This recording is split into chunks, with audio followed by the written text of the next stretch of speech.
What's going on, Eagles Nation? This is your boy AK Eagles, and welcome to the first episode of Eagles Uncensored late night talk show. And the kiddos are in bed, their day is done. Now it's time for us adults to have some fun. Uh, Welcome to the late night shows with AK, where the night birds come to have their say. You know, sorry, a little rough on that one because it's the first time doing it, but I appreciate each and every one for being here, and I am with my guy, One Trey Rock, good friend of mine. Have not been able to collab with him yet. First time, so I'm super excited to do this, man. I appreciate you coming on. Why don't you introduce yourself and let everyone know where they can find you at, my guy? You already know, man. It's your boy One Trey Rock. You can find me in the cave as usual, man. Follow me on Twitter, One Trey Rock. Instagram, One Trey Rock 215. Or you could just come to my YouTube page, man. I got some good content, man. I do mine a little bit different, man. I had some fun with it. A lot of people be real serious and up front. I like to laugh, play around, have a little bit of fun with mine. So, man, if you like smooth, good content, man, just pull up to my YouTube, man. Hit that subscribe button. Let's get it. Yes, sir. Yeah, no, and I love the way you do it, man. You know, kick back some drinks, relax, just talk about football. You know, it's a man's sport, and that's what we do, especially at football. You got to have your beers and watch some football, you know, so I like it. You keep it traditional. Mad respect, man. Facts. No problem. So, you know, I want to start this out. You know, I told you this is going to be like a late night show with Jimmy Fallon type thing, you know, so I'm going to start doing this. But before we get into our Eagles talk, you know, I'm going to put you on the podium. Let's talk about you for a little bit. As a kid growing up, you know, like, did you have any sports you were interested in? And if you did, what positions did you play, you know? Yeah, actually, I grew up in North Philadelphia, down Erie Avenue, like 13th and Erie Ave. I actually played for the North Philly Aztecs. The team that I coach now is this is Pop Warner. Not Pop Warner. We AYF now, but it's a little league team. I'm one of the best little league teams in Philadelphia, and I played football from the age of 8 years old all the way up until freshman year in college. So I played running back. I played safety, corner. I played basically all the skill positions, man. So that's a little bit about me, man. Now, were you always an Eagles fan, or was that something later on in life? Oh no, I was born an Eagles fan, man. If you wasn't an Eagles Well, fan, yeah, being in Philly, you have to be, right? yeah. Not Yeah. really. It's a lot of Dallas Cowboys fans down here, unfortunately. A lot. Damn near my whole mom's side of the family is Cowboys fans. I never could understand why, but I kind of could because they ran the '90s.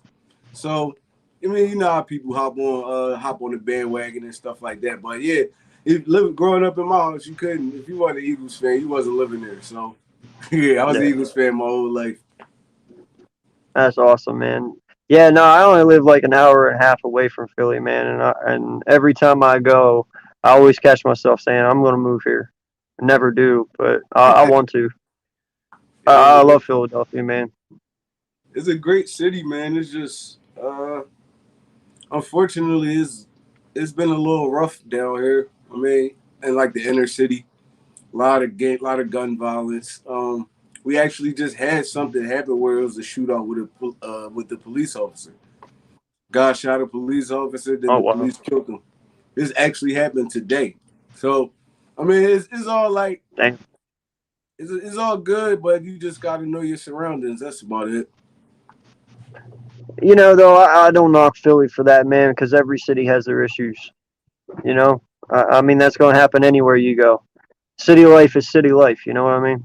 Even like that in Anchorage, Alaska. Most people would sit there and say, "Well, it's Anchorage, Alaska. What's the worst that can happen?" A lot. It's a city. True, man. It's a city. A lot of poverty-stricken neighborhoods, man. It's gonna be a lot of violence. Yeah, it is what it is, you know. So yeah, first thing, man, let's talk about some of these injuries, and the main one that I want to get to, which is the one that disturbs me the most. But you know, it is what it is. Tyree Jackson, man, like that one hurts. I I really really wanted to see this kid. Now that's been delayed 8 to 10 weeks, and you know, how's it make you feel? Because I'm disgusted, man. It made my stomach hurt. Yeah, I feel the same way, bro. It's like, yeah, we was just getting a glimpse of this kid. Now we gotta, I mean, now we gotta wait and see now. Um, who's gonna step up now and be that? Because he was slated to be that third tight end. Tight end.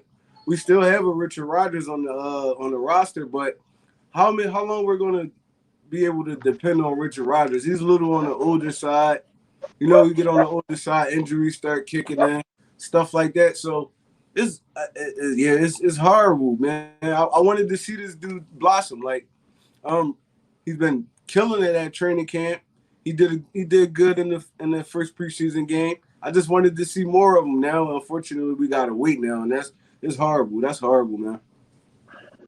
Now, I must ask this question, dude, because I pondered it all day. You know, with him being injured and being out 8 to 10 weeks now, does this? And I know where me and you stand on this, but just to clarify for other people, does this ultimately guarantee Ertz stays the entire year now because of this?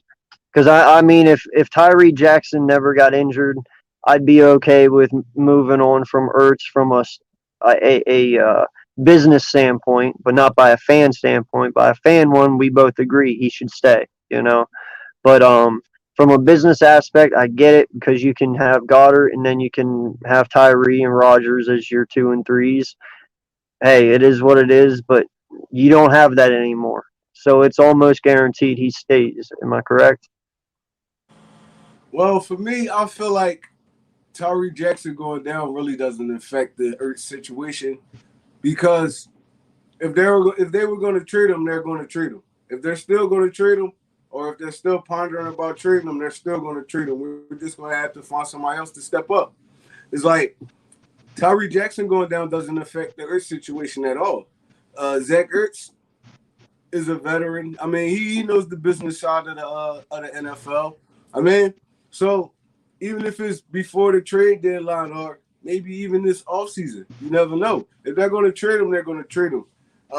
It's, like I said, it's unfortunate Tyree Jackson went down, but you got to move on from that. And if you're going to move on from Ertz, you still going to move on from Ertz. But I mean, we are both in agreement though that you want him to stay, right? Oh, yeah, hell yeah. I'd rather Yeah. Ertz be here than not. I'd definitely rather him be here than not. Okay.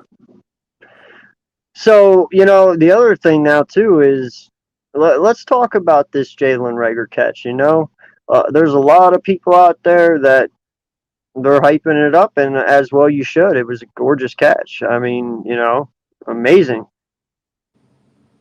What do you think of it? How do you feel? I mean, to me, I want to see more of that consistently now. You know, like you have to make that a part of your game full time. If you can go out in there and you can catch that ball like that, granted, I know it's practice, but if you can make a catch like that, you should be able to make multiple catches like that. So, you know, you're only validating that you are not a bust. You're only validating that, you know, you do have the potential to be a very, very good wide receiver. It's just you got to be consistent now with it. How about you? I mean, from the Rager standpoint, right as of right now, you got to remember Jalen Rager was brought in to be the man last year. He was brought in Yes, to be sir. the man last year. So if we seeing Quez Watkins make plays on the limited time we see him, we know Devontae Smith he's gonna ball if he on the field. So now Rager is like leaning towards the man out. You know, at the beginning of training camp, he wasn't really doing too well. he stepped it up over the last maybe 2.5 weeks, but he wasn't really doing too well. He came into camp out of shape. I mean, he was going through his personal issues. And then you see a Quez Watkins, a dude that you know they're not going to be able to keep off the field because he's going to make plays while you're on the field. You see them bring another number one wide receiver in Devontae Smith, where they just drafted you number one last year. So Rager is being forced to step up. He's actually being forced. Either you step up or you fall behind. He's actually being forced to step up, and I feel like he's responding well as of right now. Now we just got to see what he can do on game day. All the little pretty catches and all that, that's good in practice. But now when the lights come on, you got to make those same plays. You got to be the explosive Jalen Rager we thought you were going to be when we drafted you. So I feel like as of right now, he's responding well, man. And it's like he got to respond well, or you're going to lose your spot. Yeah, no, I 100% agree, man. I mean, Watkins busted down that door. That door no longer exists. You know, there's nothing standing between Rager and Watkins at this point. Right. You know, and in all honesty, I believe Watkins already knocked down Fulgham's door. You know, It's possible. I won't lie, because you know reports right now are coming out saying he's stalling a little bit. You know, like he's not taking that next step they want him to and stuff. And it's like, I understand. I love Fulgham, man, but in the end, like I say, I want the three guys out there who are gonna give me the best odds of winning. And if that's not Fulgham, if that's not JJ, if that's not Ward or Hightower, then so be it. You know what I mean? Yeah, and to your the point you made earlier about the Tyree Jackson going down made Zach Ertz stay.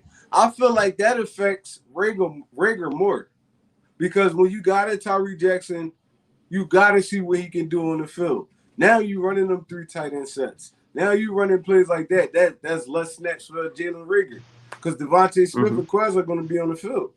So that kind of helped that injury right there. Like, even though it's unfortunate, it kind of helped Jalen Rager out a little bit more. How you feel about that? Yeah, no, I mean, in all honesty, man, I had us taking 5 wide receivers and 4 tight ends anyway. You know, so I had Rager making this team, and I had Jackson making this team. You know, the only one that Tyree Jackson, in my opinion, affected from making this team was JJ. Yeah, no, I wasn't. Because he would ultimately be that 6th guy. I was talking about field play, like being on the field. Field play? Yeah, field play. It's going to take that Tyree Jackson exploding like he was exploding. That was going to take a little bit of plays away from a Rager. I mean, away from maybe a Fulgham, because now you're running 3 tight end sets. It's like now you can spread him out there as a wide receiver. You can spread Ertz out as a wide receiver. Even Goddard. Those dudes, they're interchangeable. So now you don't have to have those 3 wide receivers on the field. Now they don't know if it's going to be a run or pass, because you can line up in a 3 tight end set, and you can actually run the ball out of that, even with a tight end out wide. So I feel like Tyree Jackson going down is more of a blessing for Jalen Rager than a Zach Ertz, because Zach Ertz was going to be on the field regardless if he was on the team. Yeah, no, that's actually 100% correct. I agree with you on that. You know, I made the comment yesterday, I believe. You know, we had actually you were part of it whenever we were discussing about Tyree Jackson or JJ. You know, who was going to make it? You know, between me and JC, I was like, listen, when it comes down to it, it's about heart for me. It's about how much you put in, how successful you are. And in my eyes, you know, Tyree has that. You know, he has that very big span. He can go up and get them. I mean, he's 6'7", for Christ's sake, 250, and he runs like a 4.4. He's very fast. I would rather have Tyree out there than Rager sometimes. In certain positions, yes, 100%. I agree. You know, there is certain positions that, especially down in the red zone, by far. I mean, would you not rather have Tyree than Rager? I would, especially, within the 20-yard line. Sure. Dude, 6'7", 250 pounds. He's a mismatch nightmare. in the red zone. Man, So hell yeah, I'd rather have him on the field in the red zone than the Jalen Reagor. man. Hey, shout out to the five in here. I appreciate each and every one of you. We already had Joe Castro up in here. Nest out west. How you doing, my guy? Lindy End Zone, as always. Primetime Stephen Joyce. Hey, we got my boy Fizzle up in the joint. How you doing, man? Appreciate you for stopping in. Was good, And good, Joe. Big Play Slay, Big play. Victory. Vic, what's up, my How's guy? everyone What's doing? up, Lily? Yeah, man. That was an awesome stream the other night and then yesterday. So, Yeah. it's always fun talking with you guys. Um, so the other one. Let's talk about. I always knew it would be between Johnson and Howard. When it comes down to the power back, and honestly, in my eyes, it was who wants it more. Now, Exactly. granted, Johnson's injury came into play. So I understand that, but I will not go out on a limb here and say Howard showed up this year. He kind of resurged a little bit. So that is a good sign for us. And being the only team to keep putting faith in him, it's only going to make him want to play more for us and harder because we did keep faith in him. So, I'm actually happy that we made this move because I really liked Howard when we got him from Chicago. I think he was he got a shit end of the stick there, but it is what it is. But we benefit from it, and hopefully this is the year he proves that. How about you? I mean, I always been ever since I watched Jordan Howard, even in Indiana, I always been a big Jordan Howard fan. Um, Yeah. I feel like the past couple years is more of a confidence thing with Jordan Howard. Because mind you, his first 3 years in Chicago, he was what?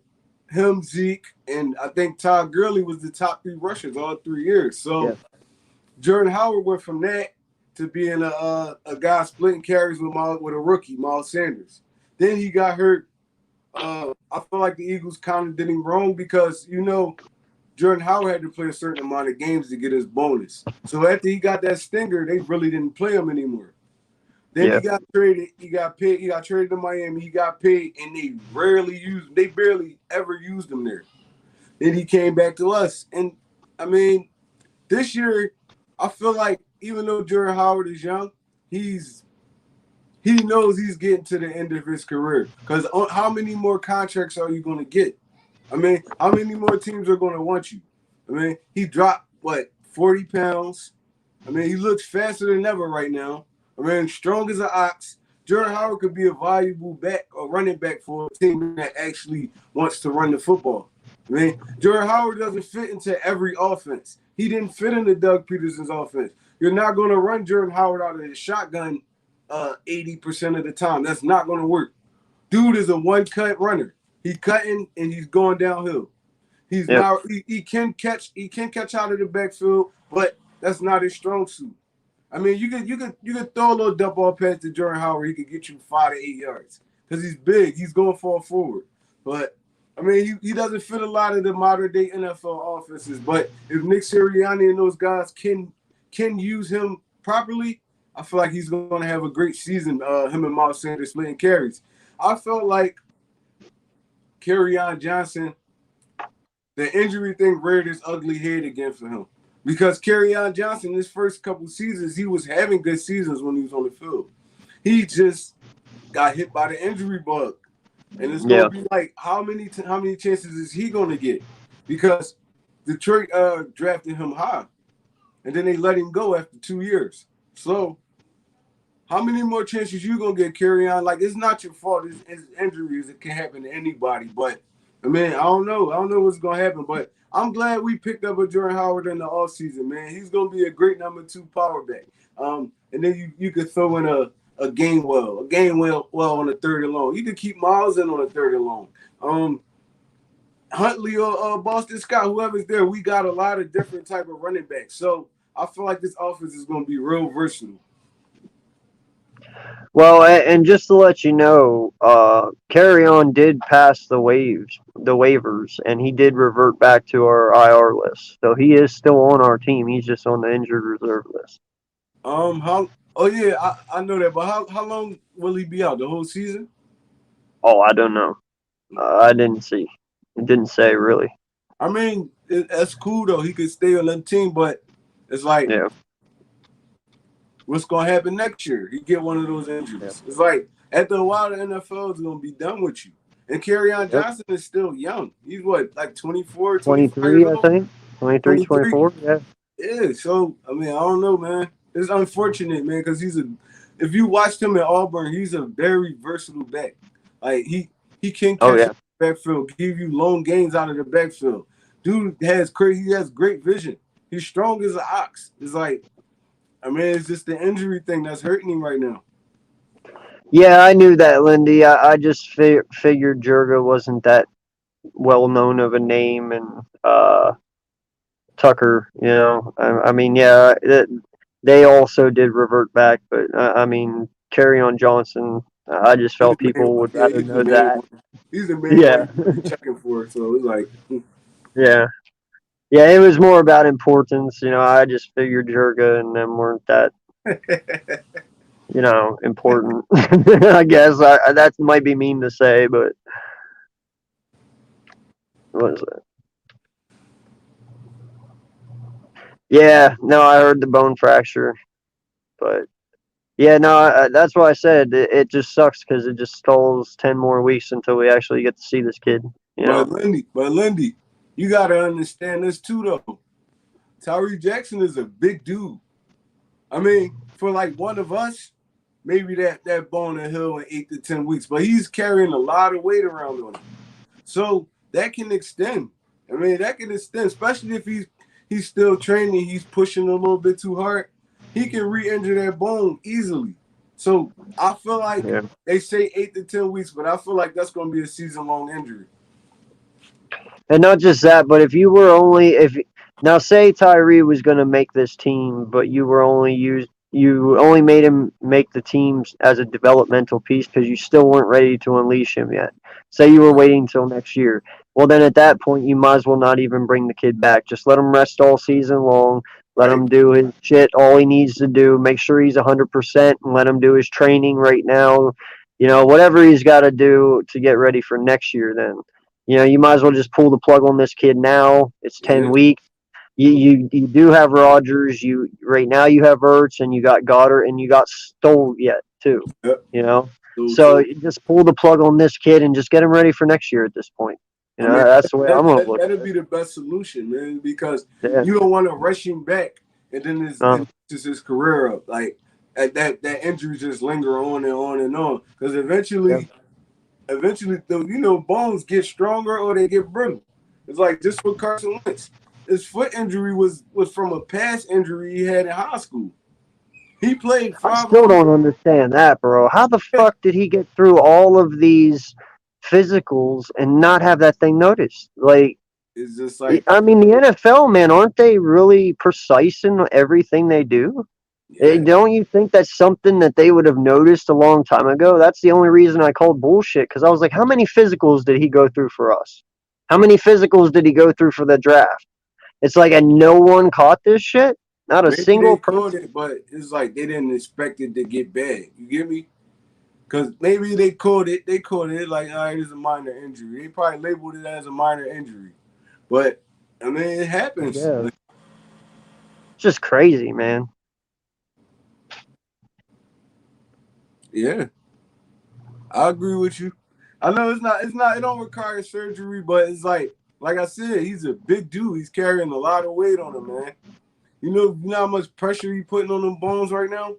So, I mean, his injury is not going to heal as fast as, say, a lighter dude, a smaller dude. He's tall. He's heavy. So it's like, hopefully, I'll pray for the best for the kid, man. I hope he can make it back this season. But if not, like Uncensored said, man, we could just redshirt him this year, and he could come back next year. Wait, it repositioned itself back to the right place, or I don't understand. What do you mean it repositioned itself? Back correct or like what? I think he basically saying it came out of place, like repositions itself. Oh yeah, no, 100%, Lindy. Tyree is built way better than Carson. Way better than Carson. I mean, that don't mean nothing, man. Like you don't know how that man body gonna respond to an injury like this. It don't matter how No, you built. no, I agree. You know, because I actually have degenerative bone disease in my spine, and I have a severe slip disc that actually is pinching my sciatic nerve, so my whole left side is numb down my leg and stuff. Jeez. And no lie, man, I can pull that just by lifting up my 40-pound son. Oh You man, know, so it's one of those things where the back is very fragile, especially if you hurt it to a certain point. But then again, these guys have top of the line everything when it comes to medical staff. You know, they really do. They're very lucky to be in the NFL because they have the best of the best. So yeah. I'm pretty sure it doesn't, you know, really affect him that much. I don't know. We'll find out. Right. We'll find out. But yeah, man, it was unfortunate. I really wanted to see the kid play this year, man. I'm kind of messed up about it too. I'm like, damn, we could have had three good tight ends. We would have had mismatches all over the field. It's just, it's unfortunate. Even So the way Kerryon they Johnson is explained it, unfortunate because I wanted to see him play more. I wanted to see him play more. Even if it was just yeah, preseason work, I wanted to see him play more. yeah, no, I do too, man, and I can't wait till he comes back. Yeah. He'll be back. I ain't worried about it. Hey, But yeah, and like I said, we're not going to even talk about Jurger or Tucker because that yeah, just know they're off the team. I didn't know who those guys are, to be honest. Yeah, I mean, I heard some good things about Jurga, but I know. that He didn't do that much good. He off the team right now. exactly, But I mean, for what he was, I heard some good things. Right, right. But like we all talk about, that's a very deep position right there. So hey, there's some guys that are going to go that maybe would have made this team a couple of years ago, but now not much. We have too much invested there. Yeah, that's true, man. I feel like our old line is stout right now. We got Yeah, backups that actually got game time last year, and they can step in and start for any position. You can't ask for nothing more than that. right. Yeah, no, and I love the way our offense line looks, man. So the good news is too, Smith returned. Yeah, That's awesome news. Hopefully, we might unleash him tomorrow night. I hope just for a little bit, even if it's just for a series. Whatever, just to get him going again. Uh, but I definitely want to see this kid. I'm pumped for week one because you know it, hey, he's as advertised so far. So how about you? yeah. I would love to see him play, but I also look at it from the standpoint that we got 17 games this season, so um, I really wouldn't want to play him too much in the preseason. Maybe he gets a series.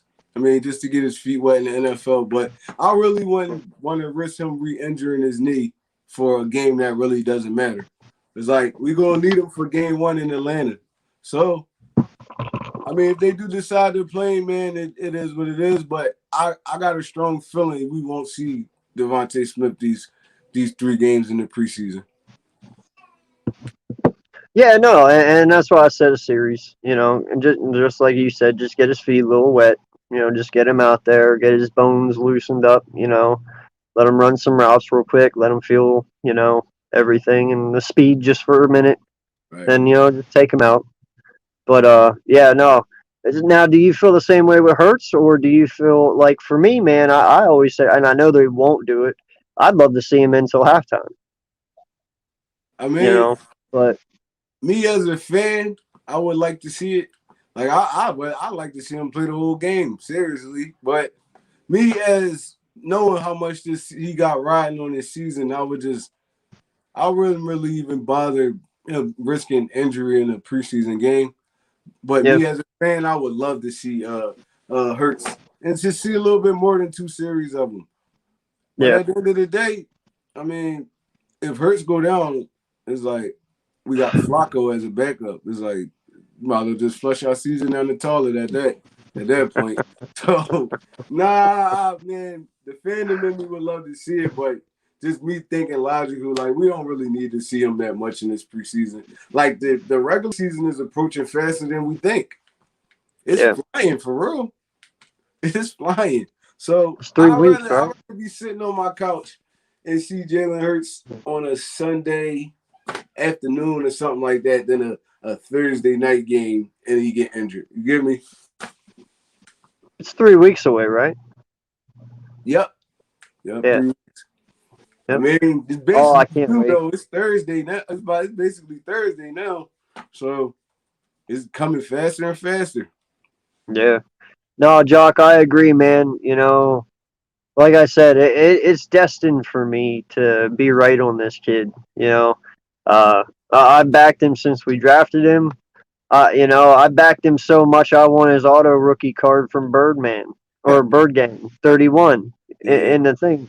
I made the comment. I said I should win this card because I backed this kid so much, and guess what? I fucking won it. So it's only destined that I'm right. Like this kid is going to be a monster, and I believe he will be. You know, he is back. He is playing. He played yesterday and today, and I believe he'll play tomorrow. And I want to see him. I want to see him succeed, and I believe he's going to be a solid piece for our defense moving forward. But what do you think, man? Kayvon Wallace, right? Yeah, I like, man. I love Kayvon Wallace coming out of Clemson, man. We just right. like we got to see more of him, though. That's the only thing. That's the only thing that's making me a little cautious on Kayvon. Is the injury thing. His first 2 seasons, he had a little nicks and injuries. I mean, I felt like last year he didn't play too well, but I felt like they actually put him in a bad position. Yeah, Jim Force put him in a bad position. He came back off an injury, then Rodney got hurt. He got thrust into the starting role. I mean, he did. I think he got to shore up his tackling a little bit more, but he was great. He was great in coverage and stuff like that. But I want to see him get out there and see if he's more of a sure tackler. See how he just looks in his defense. Period. But I love. I'm a big Kayvon Wallace fan for sure. yeah. No, and that's the thing, man. I believe people don't realize how much he's going to benefit from JG. I believe and letting his safeties roam free is going to really let this kid open up his talents. Thanks. Because he'll be able to just react by instinct and not really have to worry about pretty much anything. And we see, if you look at his Clemson tape, man, he's got good read and react skills. He's got good break on the ball, and the boy can hit. He can fucking lay somebody out, and that's what I love about this kid. Yeah, he's got a big mouth on his shoulders there. He talks a lot of smack. As long as he can back that shit up, I'm all for it. I like I that. I swear. like that when the defensive player like talk trash though. But you got to Yeah, be right. good though. You got to be Yeah. good to do it though. You can't get out there talking trash and then be getting your ass kicked every week. Hey, supposedly he was getting in Cam Newton's head and Mac Jones's head. He was talking some mad shit, and he was making them fuck up. So, supposedly he's on it right now. So I can't wait, man. Supposedly he is the BG on the field. The new BG coming up. Like he'll sit there and he'll talk smack across the line.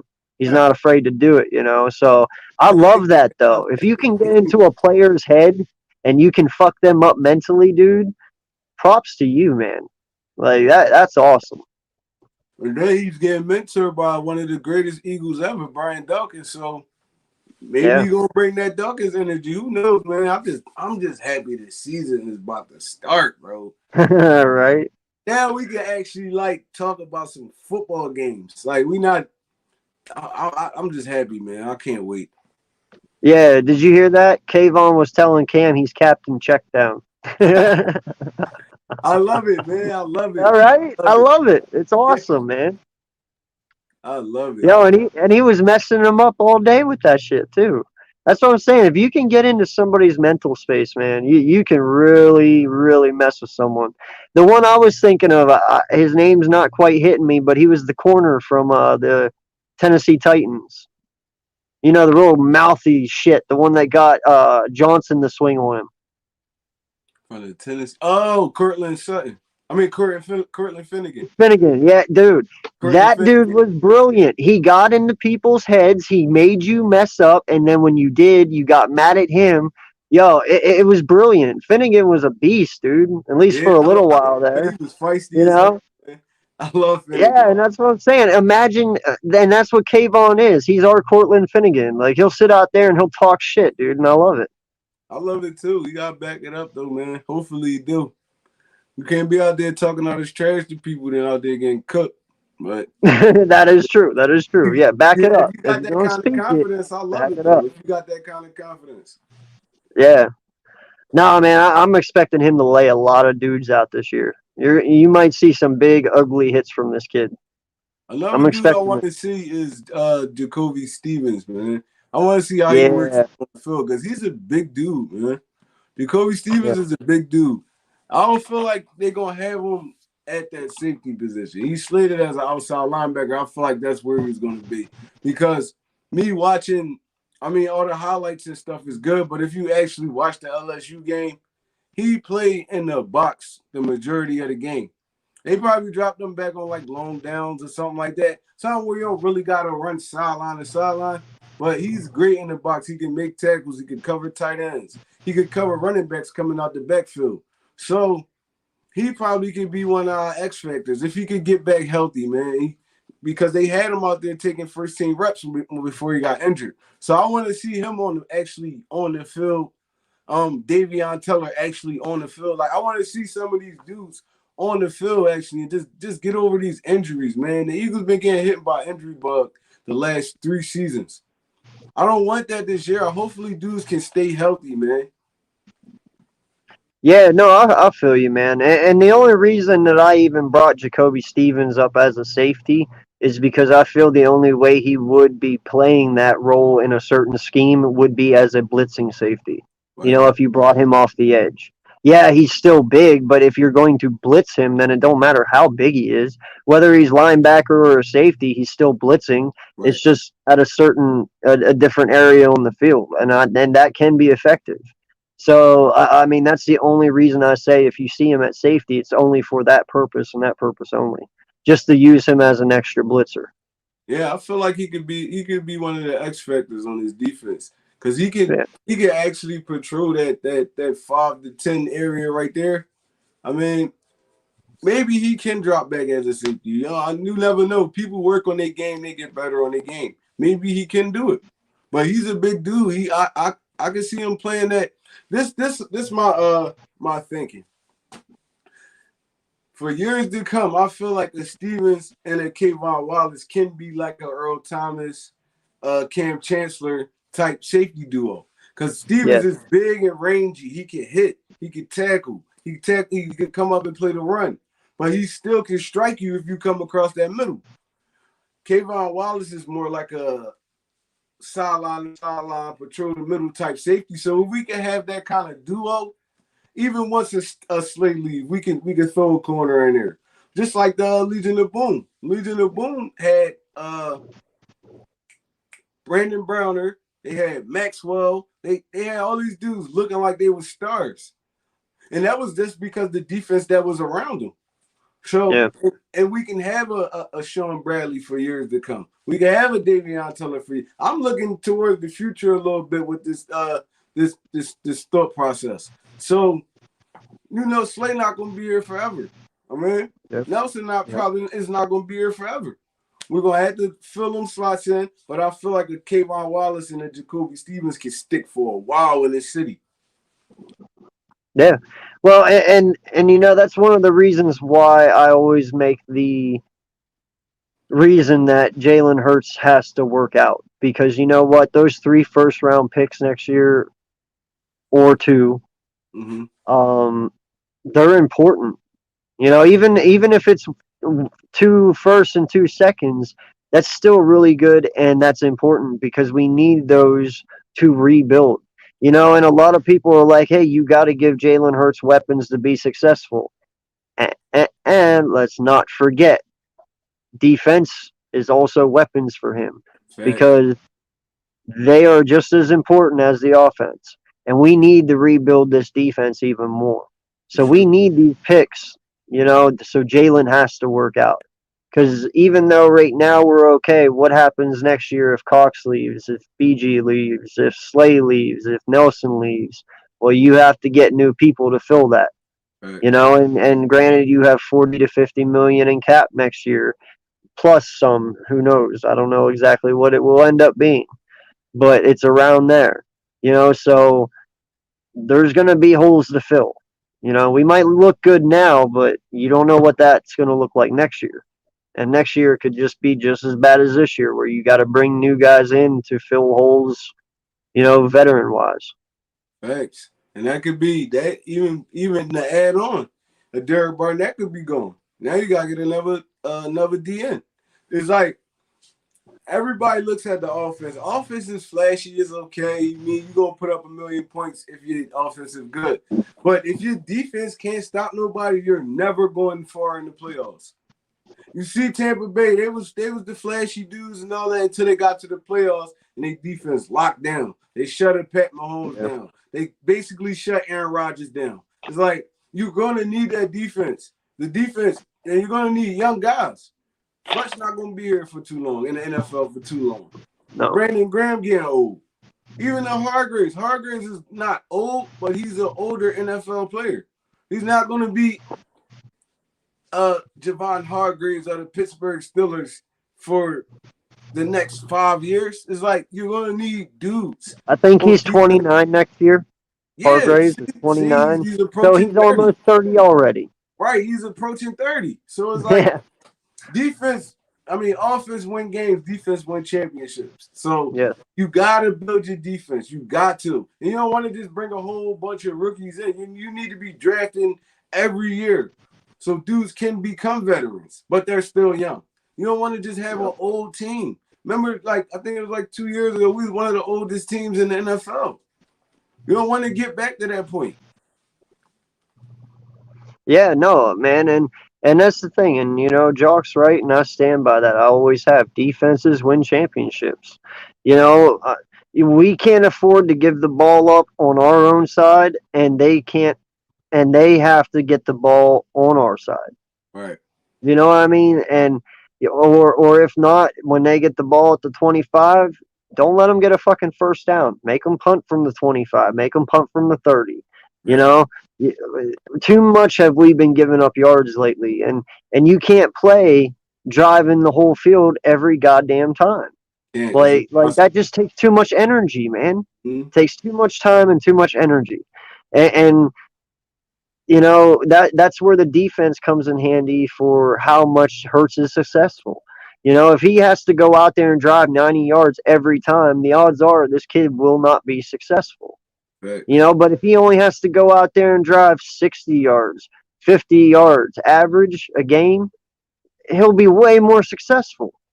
It's just how it is. So defense fucking matters 100%. Defense will always matter in the NFL, man.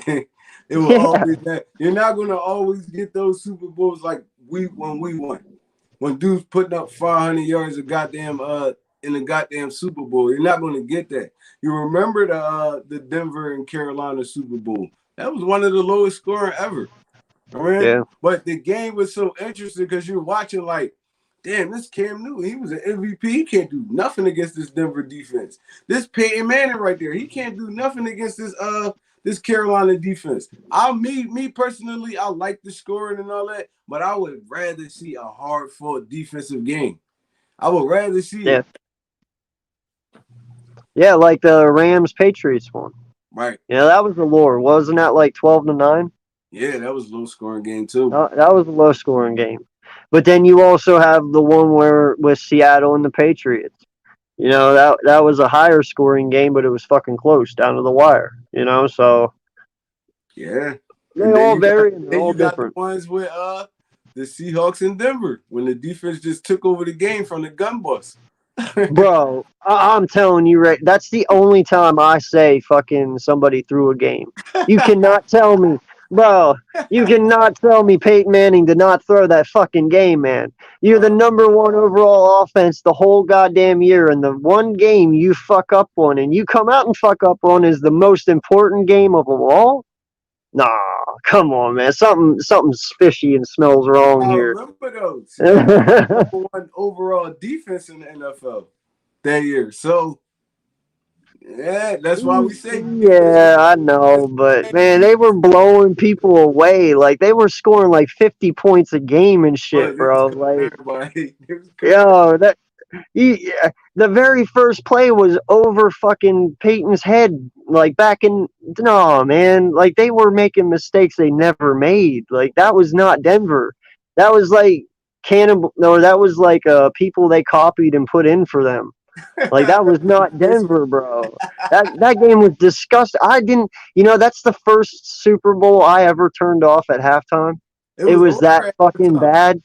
It was so bad, dude. I was like, nah, man, this is not right. This isn't right. This because I honestly thought Denver had that, dude. I really did. They Yeah. should have.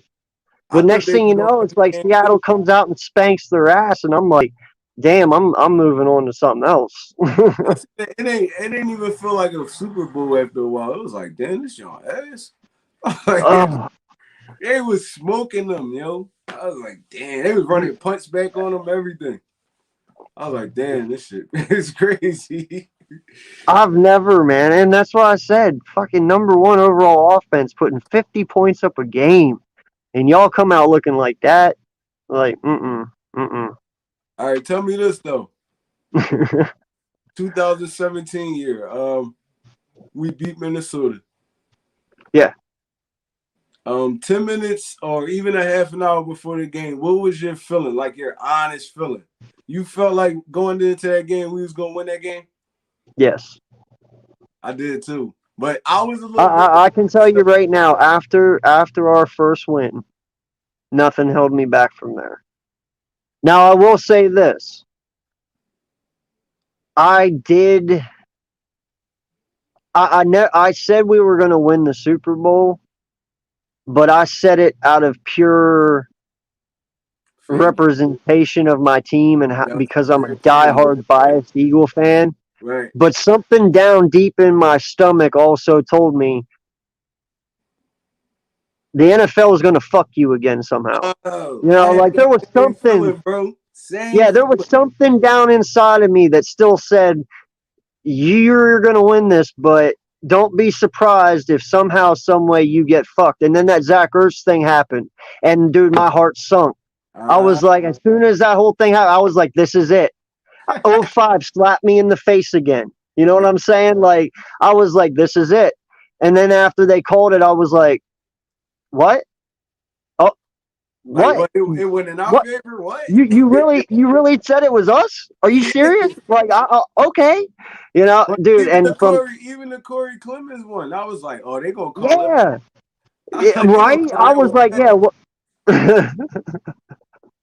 I was like, somehow, some way, bro, they're gonna find something. They're gonna find something. And every time they didn't, and I was just like, what's going on? And then once that Zach Ertz thing happened, bro, from that point on, I knew. Like there was no question after that. And then when BG did what he did, I was just like instantly.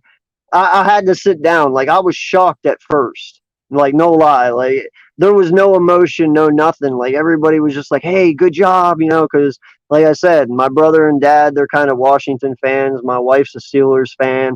My uncle that was here that night, he's a Dolphins fan. Sorry for you, my guy. Um, you know, and it's like no one. I was the only Eagle fan, and it's like everyone was like, "Hey, congrats" and all that, and it was like I just sat there. I was like, "There's no fucking way." And then eventually, I just freaked out because I was like, I was just in shock. 33 years waiting. Now I Right. know there was people out there way older than me that fucking were waiting. Like this guy Jock Talk over here. He's been waiting longer than I have. Right. So but still, just that feeling, and it was like, and like you said, you just knew somehow, some way they were going to screw us over.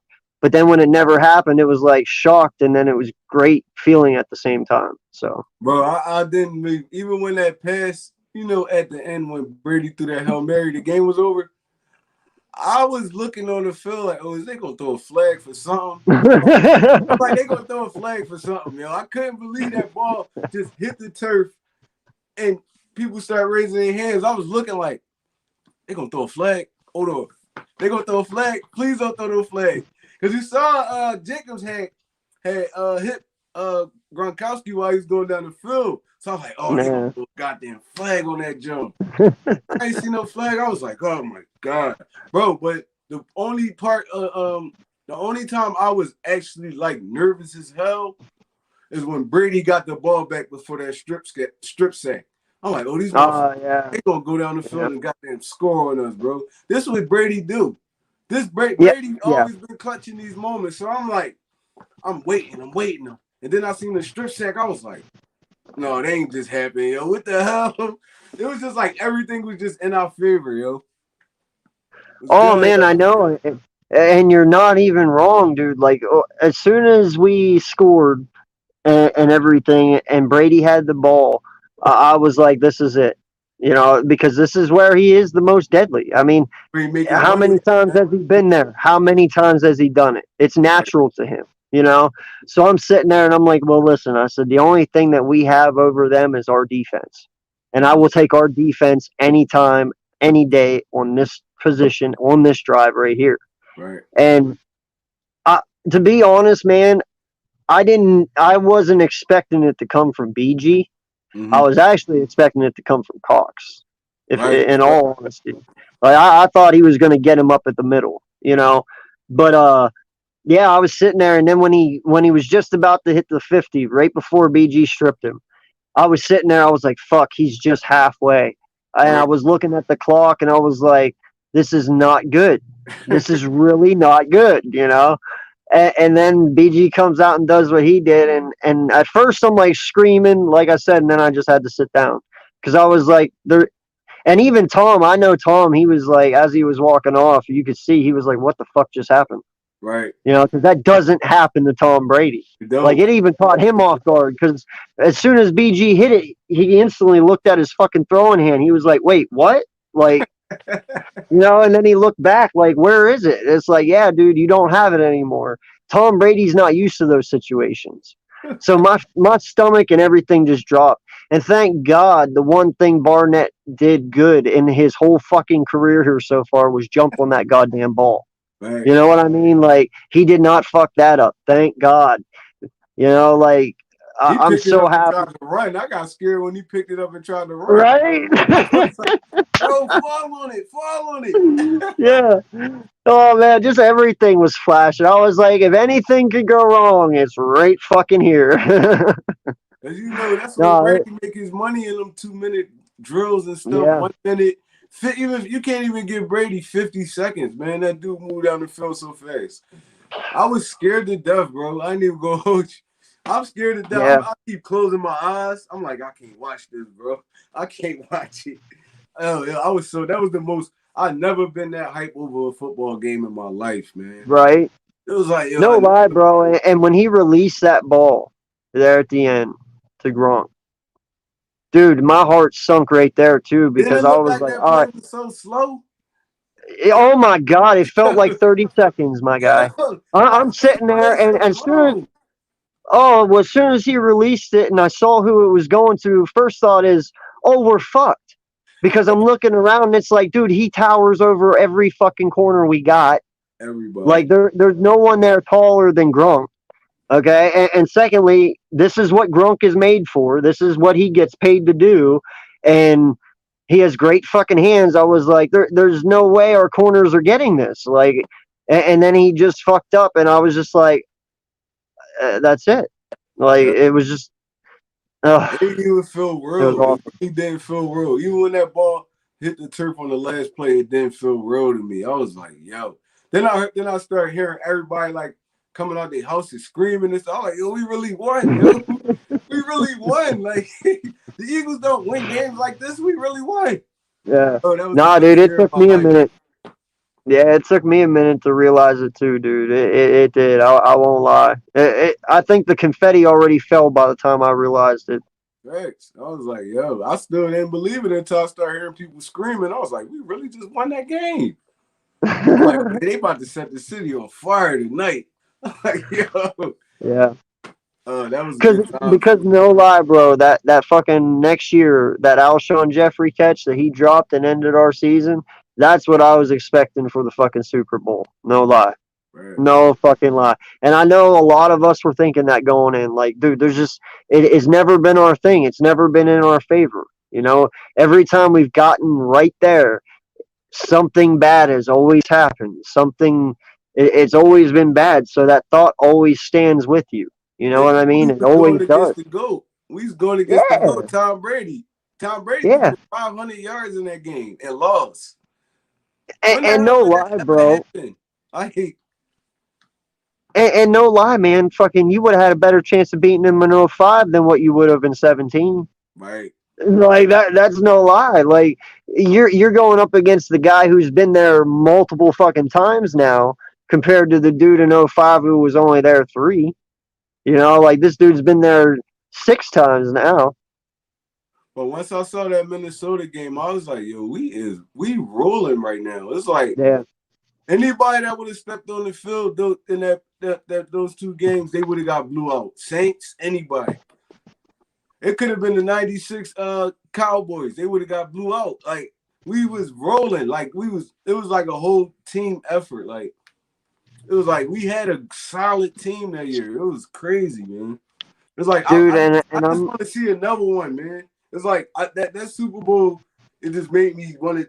Like I know the Eagles can do it. It's just like, man, we got to get another one before I get old. Like before I get all old. oh, it's going to happen. It's going you have nothing. You don't have to worry about that, my guy. That shit's going to happen. Listen. All right, first off, one thing to make you feel better, little history lesson. Every time that we have finished 4th in our division, the following year we've always came out first. That's love. Every single year. If you look back through our history as a franchise, 4th place, following year, finished first. Mm-hmm. Every single time. Yeah, I So remember, man. that I look forward to. So instantly, I'm going with history here and saying we finished first this year because that's what it's been every other time. So why break that now? I don't want to break it now, so that's what I'm going with. You know, this team, the energy and the way that they believe in one another. You know, even the most teams with little talent can do a lot of things if you believe in one another. Right. You know, and no lie, yeah, football, excuse me, football is about being mentally strong, being mentally prepared, you know, being smart, knowing your routes. You know, it is about athleticism, but it's also about teamwork. It's also about connection. You know, it's about knowing your ins and outs of each and one of your teammates, the ones you play next to.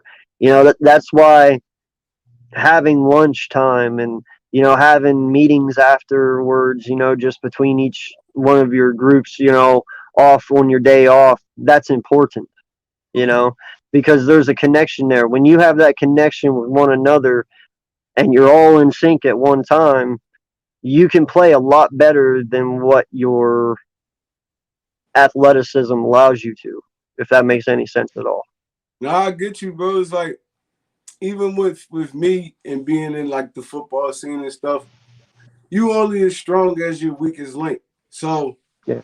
if, say for instance, somebody's not doing their job, that affects your play. That affects your teammates' play. So he blew his assignment. Now the person that's coming to block him, or supposed to be blocking him, they blocking you now. So it's like everybody got it. Like that's why I love football so much. It could be one guy that stand out, but you need all 11 guys at all times. Basketball is more like a single player sport. I mean, you can dominate in basketball one-on-one stuff like that because it's only five. You only got 4 other teammates on the court. and y'all going against 5 other guys. But football is 11 on 11, and people say football is a contact sport. Football is not a contact sport. This is a contact sport. That's contact. Football is collisions. Collisions. Grown men running into each other all day, every day. That's football. There's a difference, man. It's like you gotta really like on some real something gotta be wrong with you in your head to play football. Like you really gotta be something mentally wrong with you. You really gotta be a different person on the football field. Unless you're gonna get swallowed up. I mean, so I ain't gonna say only the best can actually play the sport because it's dudes that's not really in love with the game. They're just naturally talented. But for you to be one of those guys that actually strive in football, you gotta be an animal. You gotta have an animal mindset, man. That's why I love football so much, man. It shows you the boys and the men. You know, I've actually heard football players say that when they step on that field, their player that they are, like for instance, Urlacher. Urlacher off the field and Urlacher on the field were two different players. Right. And two different people. You know? Like, for instance, he had an alter ego. Now I'm not saying that Urlacher did, I'm just giving an example. Off the field, he is Brian Urlacher, but on the field, he is Brian Urlacher, the football player, which his mentality is completely different. He's an animal. He'll rip your fucking head off. Right. Like, there's nothing that will stop you. To where off the field, he's a kind, sweethearted man. You know, you wouldn't know him to even be a mean person at all. Right. You know, like, these guys do have alter egos, especially the greats, the ones that say you can never touch them. Because that's their alter ego. They make themselves out to be that, which in all due sense, they play that way. You know, Jerry Rice, every time Jerry Rice stepped on that field, he wasn't Jerry Rice. He was fucking Jerry Rice. Yeah. Like, you could not touch this man. There was nothing that you could do. He was the best of the best, and he played like it, and he acted like it. But he's the most humble man off the field. But he's the most cockiest on. Same with Randy Moss. Same with Terrell Owens. Now, Terrell, he's just a dick, but guess what? He can back it up. Right. That's what I loved about Terrell. He might have talked the biggest shit in the world, but guess what? Every time, I never saw that man fail. Yeah. Like, he's always been dominant. Oh, and I'm okay with that. If you want to talk shit, back it up. And that's something Terrell did, and I don't know why people hated him for it. I don't. Even Brian Dawkins, man. Brian Dawkins is the most humblest dude off the field, but once he strapped that equipment on and them lights come on, Brian Dawkins turned into a whole nother dude, man. He's out to kill you. I seen an interview. I can't remember who it was. I think it was Takeo Spikes. Takeo Spikes was getting interviewed, and he said one time Brian Dawkins was playing Green Bay. You remember Bubba Franks, the tight end from Green Bay? Takeo Spikes asked him a question like Doc, he asked Brian Dawkins something, and Dawkins said, "I'm gonna take his soul. Watch with this next hit." Yeah, he said the next play, he came down and damn near ripped Bubba Frank's head off, and then got up and prayed over him. I was like, yo, and that's the thing I was going to say. This is a Christian man. Yeah, and he played like the devil was on his shoulder. You know, like, no lie, I like to think of his entrance, you know, onto the link as the boogeyman from the WWE. Oh yeah. Remember that dude that just come crawling out like all demonic and shit? Dude, he played like he had a demon inside of him. Like, I'm not playing. Like, he was out to kill every single play. Like, if you came, there was an area around Brian Dawkins that had an automatic hit stick button, you know, like in Madden. I'm not playing. And if you entered that circle when you were catching that ball, you were getting knocked the fuck out. Like, it was automatic instant hit stick. You know, I loved his game. I loved the way he played. I saw him lay out so many people in my day, and that's something we miss. I'm telling you that right now. Like, I miss somebody who could lay someone out, dude. Brian Dawkins was my favorite Eagle of all time. I used to watch Sundays, and then go outside. You know, you go out and play with your friends. I'm trying Yep. to do every single Brian Dawkins move I seen. I'm jumping on their backs. When we did the flying jump in New York, I'm going out there. I'm jumping on everybody's back, throwing my body around. I weigh all of 105 pounds at the time. I'm out there just trying to hit everybody. It's just certain dudes. Like, even for me, not a Philadelphia Eagle, but my favorite running back of all time was Marshall Faulk. So Okay. we get Okay. out there on a Sunday, or even in my games, my little league games. I'm out there trying to practice every Marshall Faulk move, the cutback jukes, the spin moves, everything. It's just like back then we didn't have a lot of like social media stuff like that. So if you missed a football game, one of your favorite players, or even the Eagles game, your mom made you go to the market with her or something. You had to catch the news. If you ain't see it on the news, you ain't see it. Then you going back to school. All your friends watching, talking about the game. You got nothing to talk about.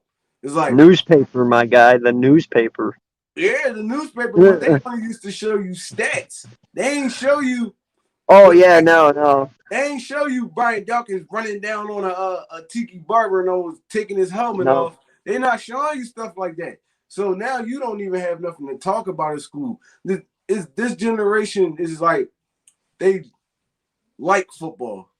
They Yeah. don't love it as much as we loved it, man. If you missed the game on Sunday, you used to damn near be crying in the house. Like, damn, missed the football game. It's like, it was Yeah. different, man. It's different times. Well, see, and that's what I love about this generation, man. You know, you sit here and you see these kids nerding out about it, but what the bad thing is people like us who already were nerds about this team, were nerds about our team from the past, present, future. Dude, it's only made it worse for me. Because, Yeah. like, I'm a statistical guy. I love looking into the stats. I love reading the numbers. I love doing all that. You know, I'm not a numbers guy. I'm not a mathematician, but, you know, I love the numbers side of it because it helps me further solidify who's good and who's bad. Numbers mean something or we wouldn't keep track of them. You know Right. what I mean? So, when it all comes down to it, that is who I am. And now that we have this internet and everything to our disposal, it's only made my love for the game and my freak nature for me to want to learn more even worse. You know, my wife hates it. She's like, all you do is get on that phone and read about football all day long. It's like, because that's what I love to do. Me You too, know bro. what I It's mean? like I'm in the shower. I'm listening to podcasts. I'm listening to Right? things on YouTube. I'm washing the dishes. I got some football on. Anything I'm doing, it got to be some kind of football on. Like, that's how you know you Yeah. love the game. Like, I love it, man. It's like I can't go a day without at least watching something that has to do with football, listening to something that has to do with football. That's why I'm like, at this point, I'm ready for the preseason to be over. I just, Right? Bring it I'm, on. I'm ready for the regular season. I'm ready for the hoodie weather. You throw a little hoodie on. Yep. You run to the steak store to go grab some beers because you know the game coming on at 1 o'clock, at 4 o'clock, at 8 o'clock. I'm ready for that time when you don't even plan on going outside the whole day. It's like I'm ready for it now. Yeah, man, I got to put my man groove back in my couch. That's facts, No, man. but you know that's the thing, man. Like you look at everything, and you just gotta sit here and wonder. And you know, we were really in a really bad situation at the end of last year. Like I can't really honestly sit here and recall on. I'd have to say our other bad time that even comes close to maybe what we just experienced was our TO debacle. You know, I mean that's as far Maybe back as I could can say think. even that Dream Team year too. That was a horrible Y- year. Yeah, but I'm saying like controversy wise, Oh you yeah, know, yeah, like in the locker room and stuff. Like you yeah. know, Like all the drama we what's dealt taking? with. I don't think we had dealt with that since TO. Yeah, You know, that's so fact. that's a pretty good track record. I mean, last time 05, so you know, and it's 2001 Right. or 2021. I don't know what the fuck 2001. What the fuck? Sorry. Um, yeah. So you know. that's a good record, but the way that they've been able to, at least from a media standpoint and the way it makes it look, which I believe, they kind of made it turn around pretty quick. Right. The energy is not the same. The vibe you get from this team isn't the same. Even though the players are almost exactly the same, there is still new faces, but a majority of our team from last year is still here, but still the vibe is different. So, uh, what do you take on that, man? How do you feel? From the transition this year and everything like that. I mean, I feel like the same way you feel. It was kind of flawless. It's like switching from Doug Peterson and sports to Sirianni and Gannon. I feel like the Philadelphia Eagles' energy is back. It felt like Doug and that whole situation, they sucked a lot of the life out of the team. I mean, if we see Doug Peterson throwing the football 40, 50 times a game, the team sees it.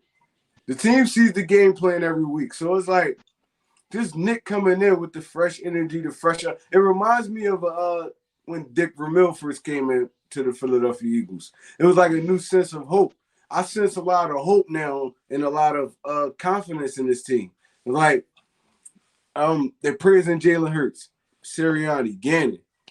They obviously love playing with these dudes. I mean, and even with the Carson Wentz thing, it's like they seen what was going on in that with that situation. Even if it was Howie and Carson, Jeffrey and Carson, Doug and Carson, they can sense that. You can feel that energy bringing the team down. I mean, and then all the injuries, then the play calling, then sports being so stubborn. Now it's just a breath of fresh air for Fletcher Cox, Lane Johnson, Brandon Graham, Kelsey, bringing in a Ryan Kerrigan. These guys are all veterans. They done made a lot of money in this league. And if you could get these dudes hyped up to play football again, like to actually play football again, I can respect you as a coach because they could be doing other stuff with their time. They could come in, just collect their paycheck, and that would be that. But it actually looked like they're motivated to play football. So that's my take on it. I feel like them bringing in the new coaching staff, the young coaching staff. It's not even just the head coach or the defensive coordinator. This whole, except for Stalin, everybody young. Everybody young, and they got fresh ideas. Quarterback coach young. Everybody is young. So these dudes flying around the field for these dudes. So I can feel in my heart we're going to have a great season, man. A great season. Yeah, no, and I'm with you, man. And two questions here. One, do you believe because it's a young team that it made the transition easier? Even though we do have a lot of vets on this team, like Kels and Ertz and stuff like that. Like you would think that transition would be easier for them because they are vets. They've been through it already. Right. But I mean, young wise, is it really that simple, or is it just because they've only had the 1 year under Doug, so it's really just kind of like a rookie year all over again? You learn a new playbook but you still know what to expect because you're not a rookie. And then two, a lot of people give Ertz the shit for his hair change and all that. And you made up the point about people in that locker room knew last year about Wentz. Mm-hmm. Well, the one thing you got to realize is him and Ertz were very close together. They were best friends. So he saw the way that was working, and that did affect him, whether people want to believe it or not. Like for instance, you being a friend of mine, if someone's rude to you, that affects me. That affects everyone else who is your friend because it's just how it works. Right. That's how friendship works. So when you sit there and you do that, that affects him, which affects other people, which affects the other people, and that's where you get your downfall from, like you were talking about earlier. Right. But I believe Ertz changed his image to kind of try and prove to Philadelphia that, hey, I'm a new Ertz. I'm not the Ertz that was here last year. I'm the Ertz that's here this year for this team, for Hurts. In my opinion, he's trying to look younger than what he is, but I believe that's his way of saying, hey, I'm buying into this. I want you all to buy into me. But in my eyes, man, it looks like you're just trying to be a Backstreet Boy. But I don't even care. It is what it is. But I believe his change of image is to show people, hey, I still love this city and I still want to play for this team, but I'm not that Ertz anymore. I'm this Ertz. So I mean, that's the only thing I can truly think of when it comes to him changing his image, is just changing himself. But I mean, I feel like they're having those conversations. Howie Roseman, Zach Ertz. Zach Ertz wants to be a part of this team. He doesn't want to leave Philadelphia, no matter how much people no, think he does. Zach Ertz wants to be here. He loves the city of Philadelphia. We drafted it's Ertz here. home. Ertz been here for what, 9, almost 10 years? So We'll just say 10. We'll just say 10. we'll just say Hey, 10. Yeah, he loves this city. he The bleeds city for the loves city, him. man. The city loves him. He actually got on that podium and cried real tears. There was not fake tears Zach Ertz cried because he was so hurt he thought he was going to have to leave Philadelphia. So, I mean, I feel like a lot of people turned their back on Zach Ertz. A lot of people in his fan base, a lot of the media, they turned their back on Zach Ertz. Zach Ertz is still rocking strong for the city. He wants to be here. He wants to be a part of this. I ain't even going to call it a rebuild. It's a retool. He wants to be a part of this retool. He's putting it out there that he wants to be there. I mean, I feel like the Philadelphia Eagles did Zach Ertz wrong. He never got a bag from us. He took friendly deals. He's been there his whole career to stay here. And then the one time he asked for some money, y'all want to get rid of him. It was like, I mean, I would love. I'm a big Zach Ertz fan, just based off his work ethic. Because mind you, when Zach Ertz first came into the NFL, he was just a pass catcher. He was just a pass catcher. He couldn't inline block. He couldn't do a lot of stuff. He never was fast. But he turned himself into an all-pro tight end in a matter of, 2 to 3 years? Just based off his work ethic. So he has that Philadelphia attitude. Why would y'all want this dude to be gone because y'all see a shiny new tool here in Dallas Goedert? Mind you, Zach Ertz and Dallas Goedert got 2 different games. Zach Ertz is that guy. He's not going to get you a lot of yak. He can, but he's not going to get you a lot of yak. Dallas Goedert is the opposite. He fights for every yard, and that could be a bad thing too. That's what I was trying to tell him yesterday. That could be a bad thing. Like even with Kittle. Kittle's not going to be in this league for long. He's going to be one of those flash in the pans. Jason Kelce, he been going. I mean, Travis Kelce been going strong, but he's another one of those guys that. I mean, with Kelce, he does fight for yards, but he also gives you that get down and get out of bounds attitude too. So I feel like Kittle's playing a little reckless, just like Dallas Goedert. They're going to be those guys that give you a good 4 or 5 years in this league before their bodies start breaking down on them. Zach Ertz is a wily veteran. He knows not to take that big hit. He knows when to get down. He knows where that first down at. So having a Zach Ertz there for Jalen Hurts is the best thing you can ever have because he's going to be open. Zach Ertz been open his whole career. Right? He's been open his whole career with him running slow as a goddamn whatever y'all want him to be slow as. With him running that slow, he's a great route runner. He knows coverages. He knows when to sit down. He knows if it's man-to-man, you stretch that all the way across that field. If it's not, you sit down. Veterans know this. Dallas Goedert is still young. So I feel like us having a Gertz, even if it's for just this year, is going to help Jalen Hurts' development a whole lot, man. And I don't see why Philly fans can't see this. Everybody just trade Ertz. We got to trade Ertz here. Trade him for this guy. Trade him for no. Zach Ertz needs to be here. I feel like Zach Ertz needs to finish his career here, to be honest. But, I mean, we might not have it that way. But, like I said, Zach Ertz should at least be here this year, this whole year. He's going to be that reliable catcher for Jalen Hurts. Yeah, no, dude, me and you talked about this when you're calling that other night, and I'm 100% behind you on this. Ertz is what represents Philadelphia. No lie. I mean, he is exactly what you want in a player. I mean, he's played with lacerated kidneys. He's played with broken ribs. I mean, dude, he's done it all for us. You know, he is the heart and soul for us. Like, and his wife, she's just as supportive of our city as what he is. You know, they love Philadelphia; it's their home. Right. And I just, you can't let somebody like that go, because it's not even just what does he do for Hurts; it's what he does for everyone. Mm-hmm.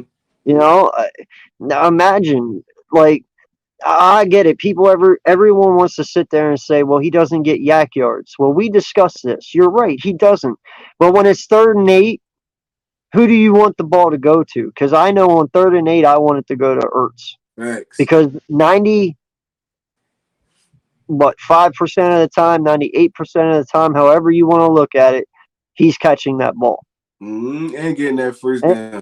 And getting that first down. 98%, 95%, however you want to look at it, he's catching that ball. Mm-hmm. Okay? Now, you're right. Ertz is not a yak yard guy. But what I love about Ertz is he knows when to do it and when not to. Right. You know, and I bring up the Super Bowl as the example. Normally, he don't make those yak plays.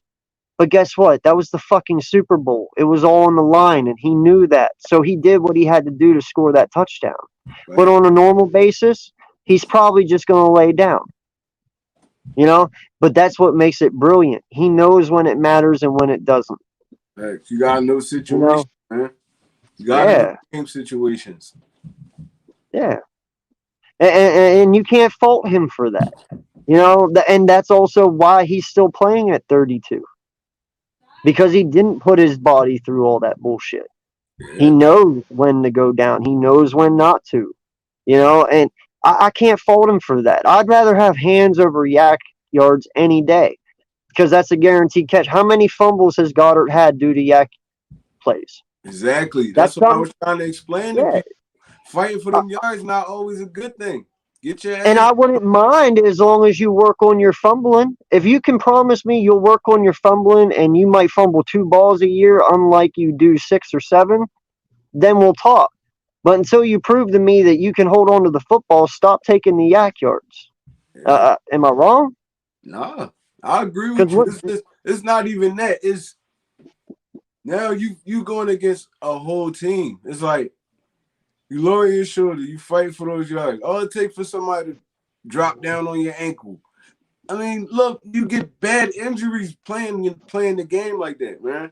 It's all I know is bravery. Oh, look at him, he fought through it. But at the end of the day, it's kind of stupid to me. It's like, I mean, you already got the first down.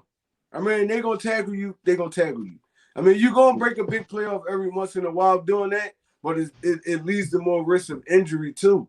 It's like that's why Zach Ertz played in this league so long, and he's still as durable as he is because he doesn't take unnecessary hits. He does not take unnecessary hits. And I can respect it. I can respect it, man. And trust me, I respect Goddard's heart, but I want to ask you a question. When you're running and 4 dudes wrap you up, at that point, when you should go down, but yet you're still chugging, yeah, you might pull them for 2 or 3 extra yards, but they're ripping that ball out and they get it out. That's a fumble. But here's the thing. When you got 4 defenders on you, what do you do at that? What are you doing at that point? When you're trying to fight even more, where are you going from 4 defenders having you? Because at that point, I'm saying give up because you ain't going nowhere. It's pointless. Like, yeah. It's pointless. You trying to get it, 2 or 3 yards and then risk injury and fumbling? It's pointless. Like, yeah, man, you got to play smarter, not harder. I mean, got to play smarter. Now, if it's a 3rd down, and 8 and you catch the ball at 4 yards, now go ahead, go fight for that jump. I don't care. That changes the whole perspective. Yes, exactly. You gotta know. That's why I say you gotta know game situations, man. Even when it comes. But if you, like you said though, if you get the first down though, just drop down, my guy. It's okay. I'd rather have the first down with a half a yard than a first down with 2 extra yards and you fumble the ball. I'm sorry, but that's just the way it is. Live to see another day, man. And that's a big reason why Goddard can't stay on the field for us. Because he has that playing style, that jumping in the air, getting your legs took out from under you, all that stuff. Zach Ertz not jumping in no goddamn air. He's not jumping. Well, let's be honest. He like, fuck it, go ahead. Well, let's be honest. He'll do it if he's on the sideline. Yeah, that. But in the middle of the field, he's not doing that. Yeah. Dallas got to try But to jump in the over middle, people. no. Yeah. Well, you got to be smarter than that. This not, mind you, Dallas got that mindset though. He was bigger, faster, stronger than everybody in high school and college. This the NFL now. You got defensive linemen bench pressing damn near twice their body weight, and they running 4.3s, 4.4s now. So you're not gonna run. You're not gonna outrun everybody, and you're not gonna out physical everybody. So you got to play a little bit smarter. It's like you got to play a little bit smarter. You know, I also sit here and wonder too how well these guys did in physics. You know, because if you know physics at all, if you're 350 pounds and you run a 4.4 and you crash into another man that's running the same amount of speed as you running a 4.3 and he weighs the same, that 350 pounds is not 350 pounds anymore because there's a lot of force behind that. You know what I mean? So you're honestly hitting him even harder than 350 pounds. Right. And if that guy stutters and he stops and you hit him with that same exact force at 350 pounds when the object is not moving, that shit fucking hurts. Then they fall. You know what I'm saying? Then they fall on top of you. Like, oh. Yeah. Like physics takes a big turn in football when you look at it at that size. Like, for instance, that's why I love that one sports program a while back, that the physics of sports, and they used to do the punching power one. Right. You know, and they actually had Mayweather come in and they, as soon as he got there, they were like, hit this bag, and he hit it. It was only like for like 800 or 900 pounds per pressure, right? And then they sat there and they made him do all his like drills and stuff, got him pumped up, got him working, got his blood flowing.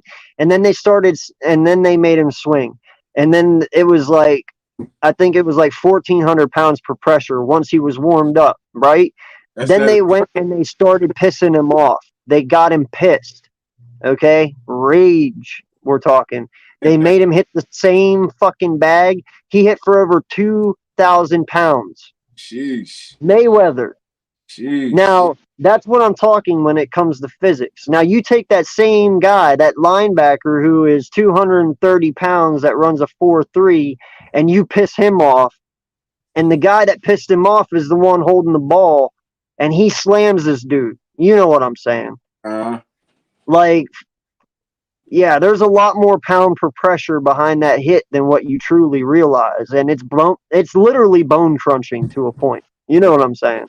That's facts. I wouldn't want to be on the receiving end of that, man. I'm cool. Right? Yo, you remember in Jackass when Johnny Knoxville took that fucking hit from AJ Hawk? Oh, yeah, he almost killed him. Yo, he almost fucking killed Johnny Knoxville, and I'm telling you, AJ didn't even hit him at full force either. I know he didn't. Dude, he would have fucking broke him in half if he would have hit him at full power. But still, remember Johnny? He did a 360 in the fucking air, my guy. Yeah, I remember. He almost kicked on his neck. That's what I'm saying, man. Like, that's ridiculous. It's crazy. These guys can fucking hit. It's no joke. They gotta understand, man. Sometimes fighting for them extra yards is not gonna go well, man. Especially when these big dudes flying around your legs and stuff. No, I'm cool. I'll get out of bounds. I'm gonna fall my ass on the ground. Marvin Harrison went to the Hall of Fame playing like that. You never seen Marvin Harrison take a big hit. Jock, you're a dick. We'd have no Johnny Knoxville if he hit him harder, man. Yeah, he almost broke him like a toothpick. I remember that. Burying Ryan Dunn and fucking Johnny Knoxville, man. And I miss Ryan Dunn, by the way. That was not a fucking dig on him at all. But yeah, man, no. Well, we've been going for an hour and a half. I did have the top 15 bubble players, but I'm pretty sure, we kind of know who they are. Like, I'll go through them real quick. We don't have to talk about them if you don't want to, but if there is one you want to, you gladly can. Yeah. Like for me, the number one bubble player is Nick Mullins. Hands down. Number 2 is Elijah Holyfield. Number 3 is Osborne, the wide receiver. Number 4, John Hightower. Hold on, let's go back And to Nick Mullins real quick because I feel like okay. I feel I feel like with the Nick Mullins thing, I feel like we overblew it a little bit. One of those interceptions wasn't his fault. The other one was. The bad one he threw, the Killings was wide open. If you would look there first, that was an easy touchdown. It happens sometimes during the flow of the game. It's like, I mean, maybe Killings wasn't his first read. You got to take that into account. Yeah. I feel like Nick Mullins, he's going to get better as he learns the offense more. Mind you, he came into camp a little later. I mean, he came into the team a little later. It's like, I feel like we should at least give him another preseason game to see what he can do. Oh, for sure. I think he'll make it till the last cuts, my guy. But I only think that we're keeping 2 QBs anyway. And in the end, I just don't. I've seen not enough from him to say that he can beat out Joe Flacco at this time. So I believe our 2 quarterbacks going into week 1 will just be Jalen Hurts and Joe Flacco.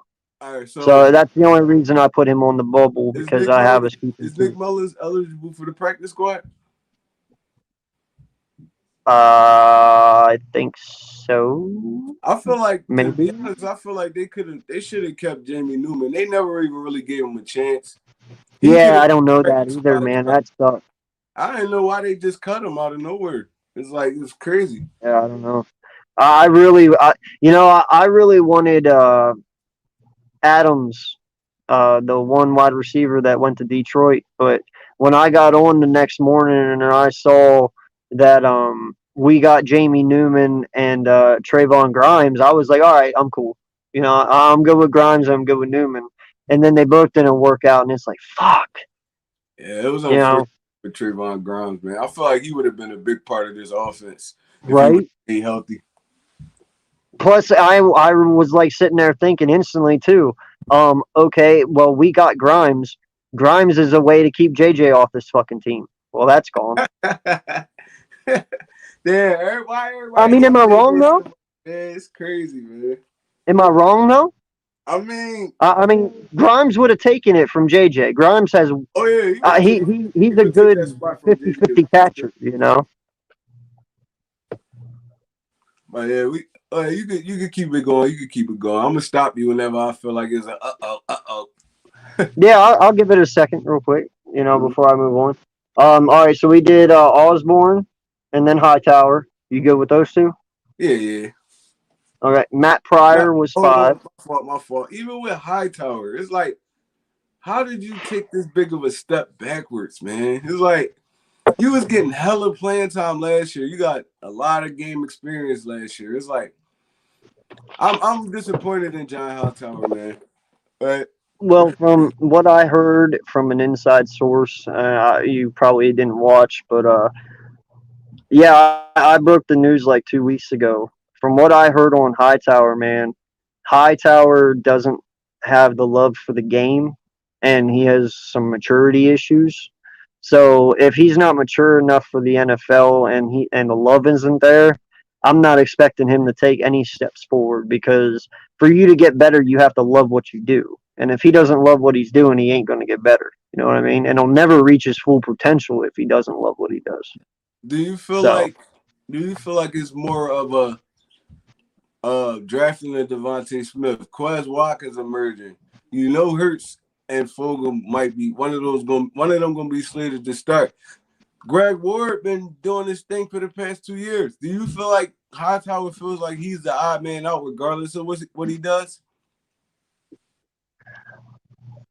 I don't know if that question would make you lose the love of the game, though. Some people respond different, though, to that verse. Yeah, no, you're right. You're right. I mean, if that is the case, then maybe. But I can't answer that, man, because I'm not him. But I mean, if that is the case, but he's still now that's the thing about him, though, man, is last year when he was throwing the ball, dude, he was wide open. Like, this guy's super fucking fast. I would love to see him and Quez race because he's damn near just as fast as Quez, I'd say, He because he's always always was fucking open. open, like Always open. always open. So it's one of those things where it's like, all right, so separation is not an issue with Hightower. Obviously, he can fucking separate. The whole thing is the guy can't catch. So it's like, well, can we teach him to catch? Will that make his confidence go up and then make him fall in love with the game? I don't fucking know. I mean, I haven't seen. Hopefully, we see something from him tomorrow night, man, because we didn't see nothing from last week. So I mean, hopefully he plays. with that, But he was a rookie last year, and he was just thrust into the starting role. Like he wasn't yeah, slated to even be on the field in the beginning of the season. So maybe the game was yeah, a little bit too big for him at the time. But I mean, we're gonna see as the weeks pass. I I yeah. feel like it's like I don't know. We can move on because I feel like I agree with you. He's on the bubble. He's definitely on the bubble. Yeah. But you can't knock the But see, talent. I agree He's a with you though, talented because dude. yeah, well, see, I agree with you though. That's what pisses me off because I actually think very highly of Hightower. I like the kid. I Right. do. I like him more than fucking JJ. That's for sure. And I want to see him succeed. I want to see him on this team because he could be a good number 5. He could be a good number 6 if we keep 6. Right. But if it comes down to Hightower and JJ, and I know Hightower just doesn't love the game anymore, JJ does, but he sucks. Well, I'm going to always take the guy over who wants to play the game rather than the guy who doesn't, because at least JJ wants to be here and play. So we might be able to just magically get a little something more from him because he has the desire. You know what I mean? Right. But in all honesty, though, dude, Hightower could be really good. Yeah. I don't understand what his problem is. I hope he ends up getting out of whatever funk he put himself in. That's for sure.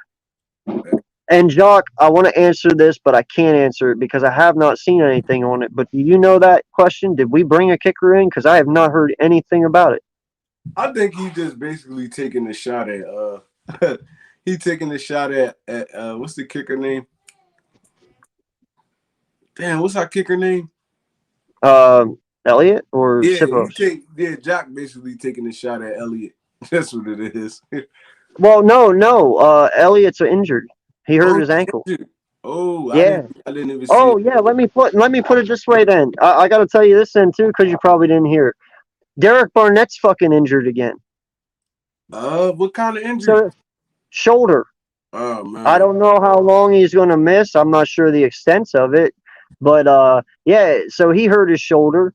Wow, that's awesome. You're paying a man $10 million to hurt his shoulder, Hargraves hurt his ankle. I think he's just day to day, though. I don't think it was, I think he just rolled it. Jake Elliott out with an ankle. And Jason Huntley, ribs. So he's out. And then Andre Dillard, obviously, you knew that. And that's the knee sprain. So, but yeah, Derek Barnett, Hargraves, Jake Elliott, and Jason Huntley are all new to the injury list. Jeez. That's a bad break for Huntley, man. Right? Huntley probably died man out now because I mean, it's, like you said, is a what could you do for me now league. If you're on the injury report, you can't do nothing for me. And now tomorrow. I'm actually going to the preseason game tomorrow. Nice. I wanted to see Jason Huntley. I wanted to see him on the field because he looks fast on TV, but I want to see like his real life speed because that dude look like he be moving. But yeah. Well, in all honesty, I think it's just bruised ribs or something. So, It's probably just and so I think he'll be back for preseason week 3. I don't see Huntley leaving this team, my guy. I think he's going to be a special teams dude. So I think he's going to be okay. Oh, if it's just a rib bruise, then he'll get over that in about a week or two. Yeah. Like I don't think he'll play tomorrow night though because it just happened today. So I think they'll probably sit him tomorrow night, but he'll be good to go come next week. So. I bet. And do you see Dillard making this team? He's gonna make the team. I don't see him being a starter though. He's gonna be a swing tackle. He's gonna fill in if a Lane or Malata gets injured. I mean, they're not just knowing how he rules me. He's not just gonna give up on a first round talent like that after what 3 years. So you see, JJ still here. So it's like, I mean, Dillard. I feel like Dillard locked in and still be on this team, but he's not going to be penciled in as a starter though. Yeah, well, you also have to look at his injuries too. I mean, he got injured his freshman year, his rookie year there. He got injured his last year and was out the whole season, and now he turns around, sprains his knee this year. You know, it's like you're not even touching the field, and it's been 3 years already. Right. You know, like I get it, he could be a swing tackle, but you know, you have to remember we also have LaRaven Clark on this team. You know, he's another tackle. You know, you got who else here? There's somebody else that they were saying, but I mean, you got Clark. You got Driscoll. He can play both. You know, both sides of the field. You have depth. You have people who can do it.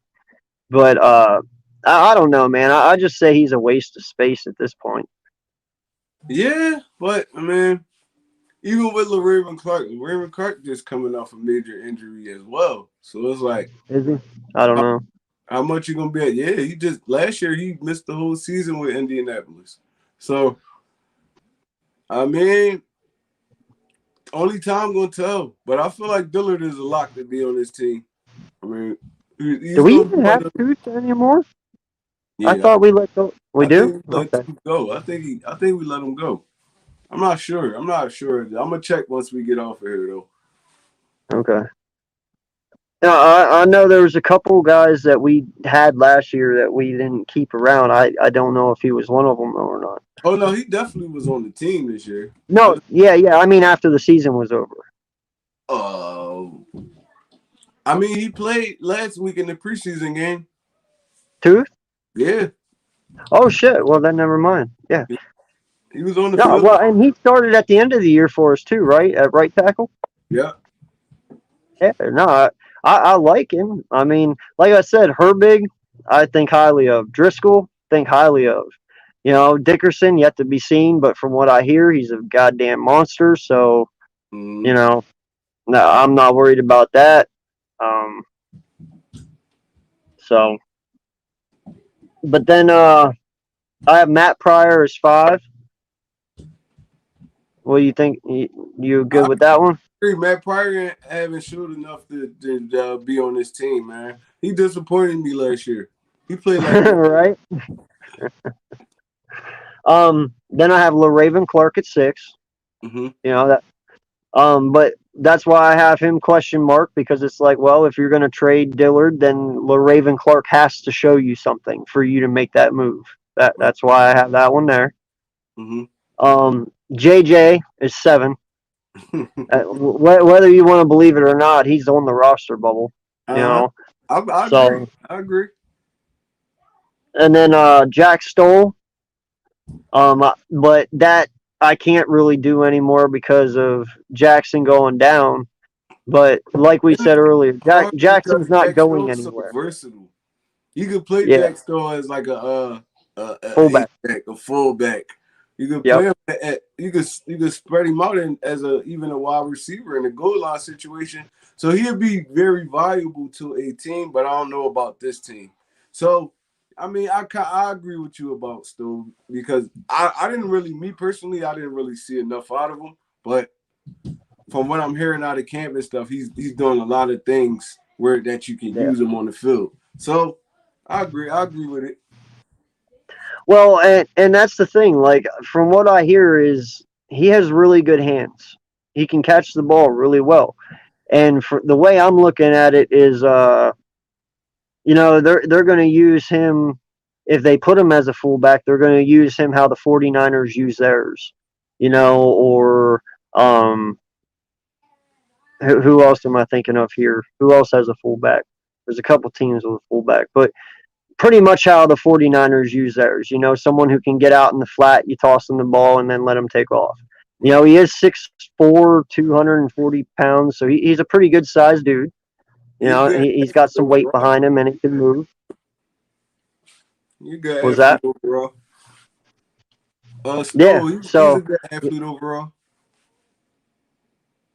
yep. So I mean, you can use him in multiple ways, which makes him dangerous. So I don't know. And like I said, with Jackson going down today, that just kind of opens up a spot for him. So That's facts. he can pretty much make this team now, which I'm okay with. I'm not upset with that.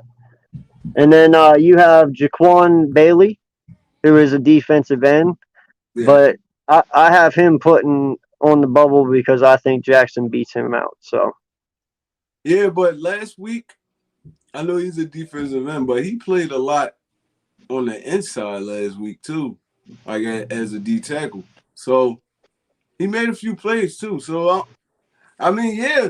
I mean, it's only so many people you can have. It's like some of these dudes are going to have to go to the practice squad or they're going to be off this team.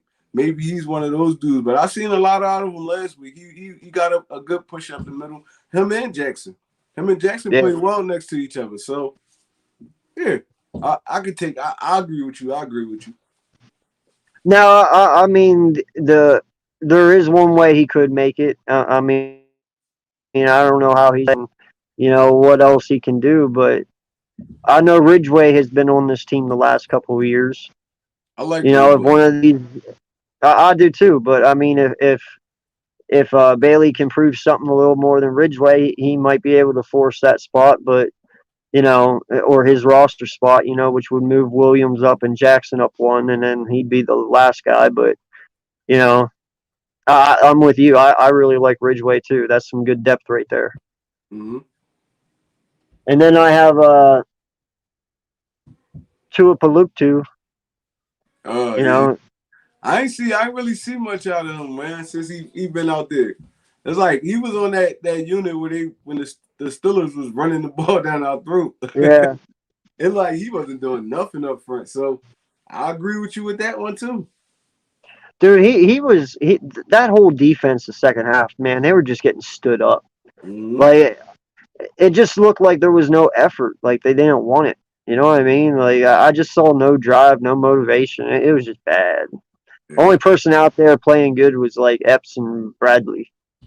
Like they were the only two, and McPherson, even though they caught the balls against McPherson, dude, he was still on them stride for stride. So I really like seeing He that. contested everything. He didn't look lost at all. Yeah, so I love seeing that. He was stride for stride with everyone each time. So that was good. And then I have Patrick Johnson.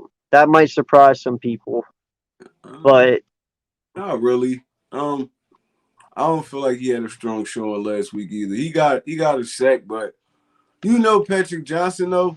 To be honest, Patrick Johnson was a on the line linebacker. He really didn't play too much in space, so maybe they got him out of place. You never know, but I feel like he's on the yeah. bubble too. 8 to 10 there, my guy, with a fractured back. Mm-hmm. So it's 8 to 10. Um, and then now this one is a surprise. I do believe he has a he probably will make it, but it'll definitely be a surprise cut for me if it happens. But Sean Bradley, I can't see him cutting Sean Bradley, man. I can't see that either. But that's why I said that's my surprise one. If anything, it's If gonna you look at be the depth of it, you know what I'm saying. It just all depends on how many they choose to keep and all that, and how good Taylor plays these next couple of weeks, and it'd just be a surprise for me. But I yeah, say he makes it too. it'll definitely be a surprise. Um, that one I gotta disagree with that one. Sean Bradley been showing up in training camp in that Yeah. preseason game. He was sideline to sideline, playing the run well. He did okay in the passing game. So I feel like Sean Bradley is one of those guys you're gonna have to keep on your team. It's like in case a Singleton goes down, Eric Wilson goes down, he can step in and you won't miss a beat. So I don't feel like I wouldn't put Bradley on his on the bubble list. Yeah, I just had to kind of put somebody there, and he's just kind of towards the bottom. But that's why I said it'd be a surprise for me because I have him making the team in my Right, 53 man at least. right. Then after him, I have Andrew Adams. Now I know he is brought here for special teams. I just don't know, man. That one's still up in the air. I'm not sure exactly uh, how that one's going to go, but he could possibly be on the bubble. What do you say? Depending on how many safeties we keep, I agree with you.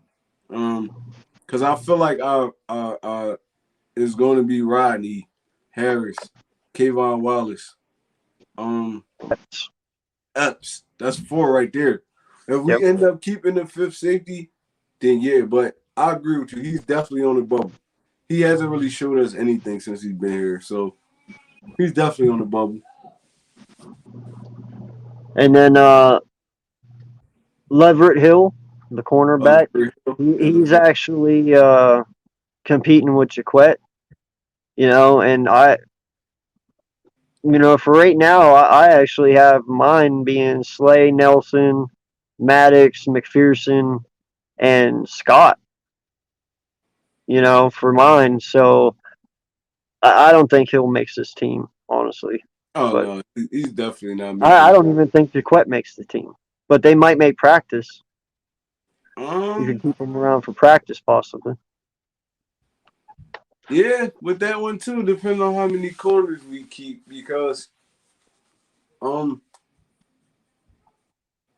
I don't know about really the McPherson playing outside thing. It's like I would like him more as that nickel corner because he's shifty. He could go sideline to sideline. He's physical. He come up and play the run. But we gotta see how he'll fare on the outside. Me honestly, and this is just me. I feel like it's more Avonte Maddox on the bubble. You get me? Because once I mean, if the case McPherson takes his nickel spot, where else could you play Avonte Maddox at? You can't play him Safety. you could play him at safety, yeah, but he's a corner. You're gonna have to switch his whole position. It's like they did Jalen Mills. He can't play outside. He's not tall or physical or fast enough. Yeah. Only place he can really play is safety and nickel. So if you got guys that you can put there to like pick up the slack for Avonte Maddox, I feel like Maddox should be on the bubble. You gotta remember, Jaquette is 6'2" with a 6'6" wingspan. So that dude is a natural outside corner. So I don't feel like he's on the bubble. I feel like he's going to be that guy that comes in if a Nelson was to go down. McPherson is going to be that guy that takes over that outside if a Darius Slay was to go down. Then that leaves Maddox. If Josiah Scott and McPherson are better nickel corners than Maddox, you don't need a Maddox on the roster. You have safeties. You already have safeties. You're not going to put Maddox. If you put Maddox as a safety, he's going to be a third string safety or something like that. So I feel like he's the most expandable corner out there. So I feel like it's truly Maddox is on the bubble.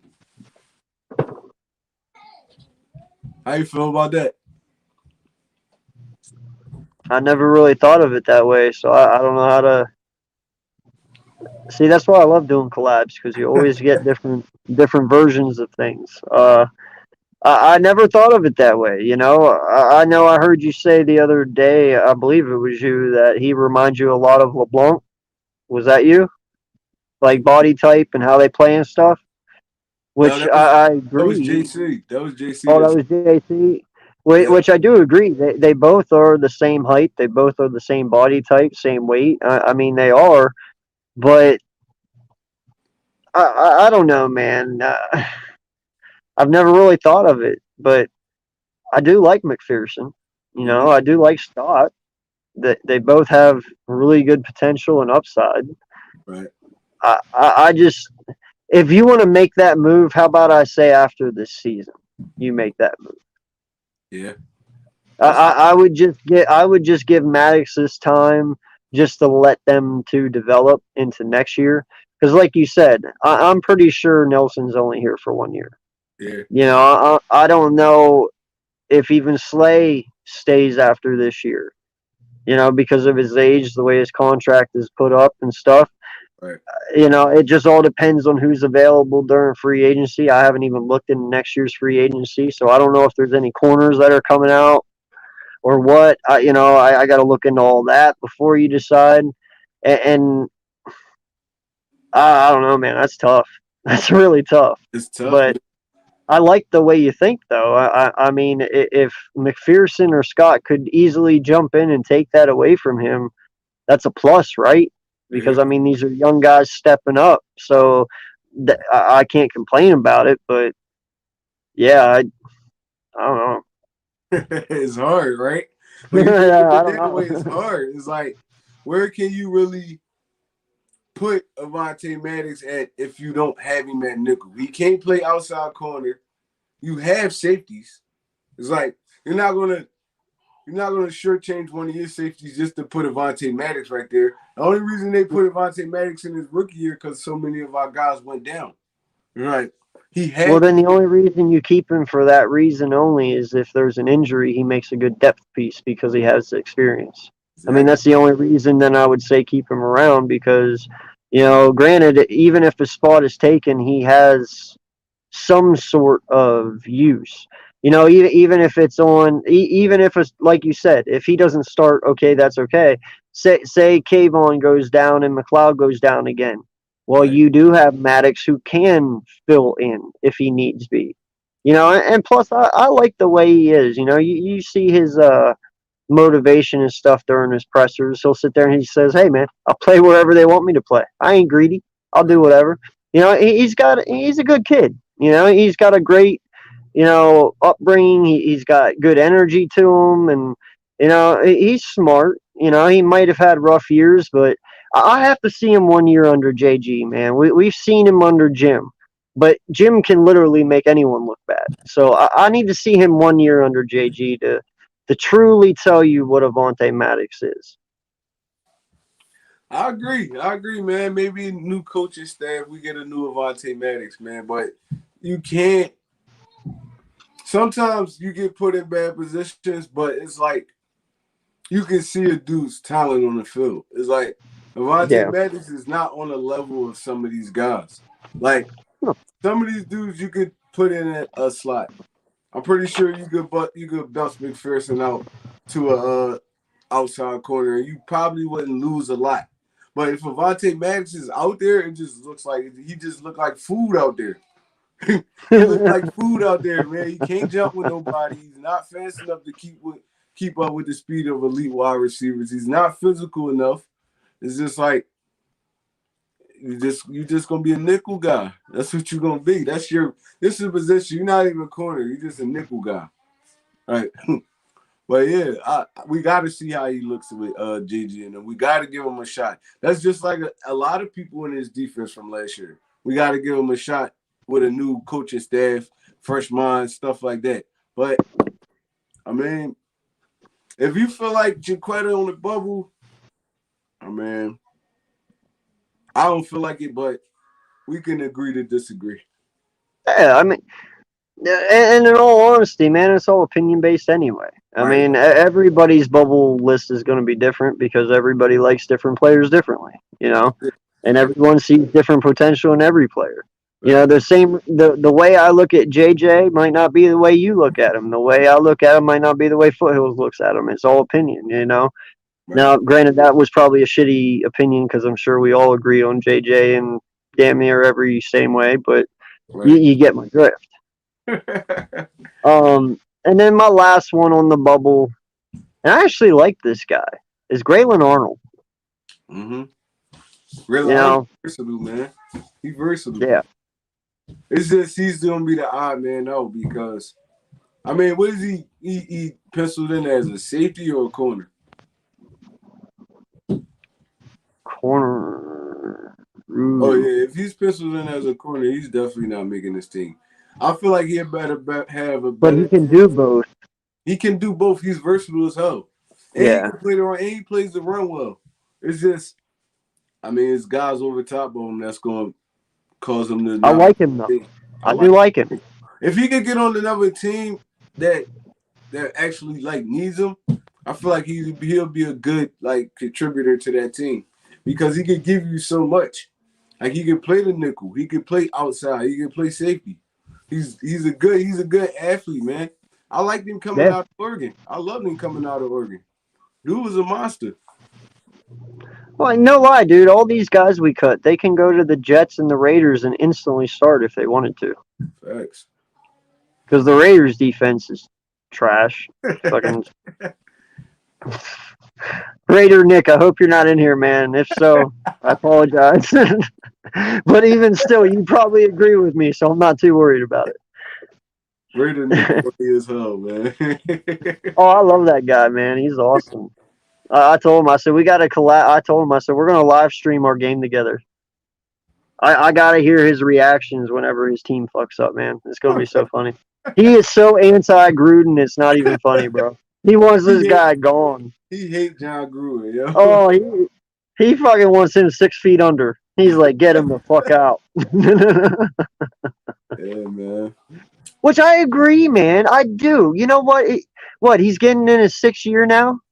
What the fuck has he done? Like, nah, man. His ass would have been fired last year. I'm sorry, dude. You traded away Khalil Mack. You traded away Amari Cooper. You fucking... Oh, no. Yeah, man. But yeah, this been a great stream, though, man. We went 2 hours strong, just me and you, man. Yes, That's sir. how you dudes know football. You can just sit here and just talk about football all day, man. It's all love. Dude, that's why I said 5-hour streams ain't shit to me, especially when I ain't tired. I could talk football all day, man. There's no lie. You know, like my wife hates it so much. She's like, all you do is just talk football, and it's like, yeah, because that's all I want to do. Right. You know, there's so many subjects, so many teams, there's so many things going on. You never get bored of it. At all. You know. But yeah. Plus, the drama that comes with it is fun as shit.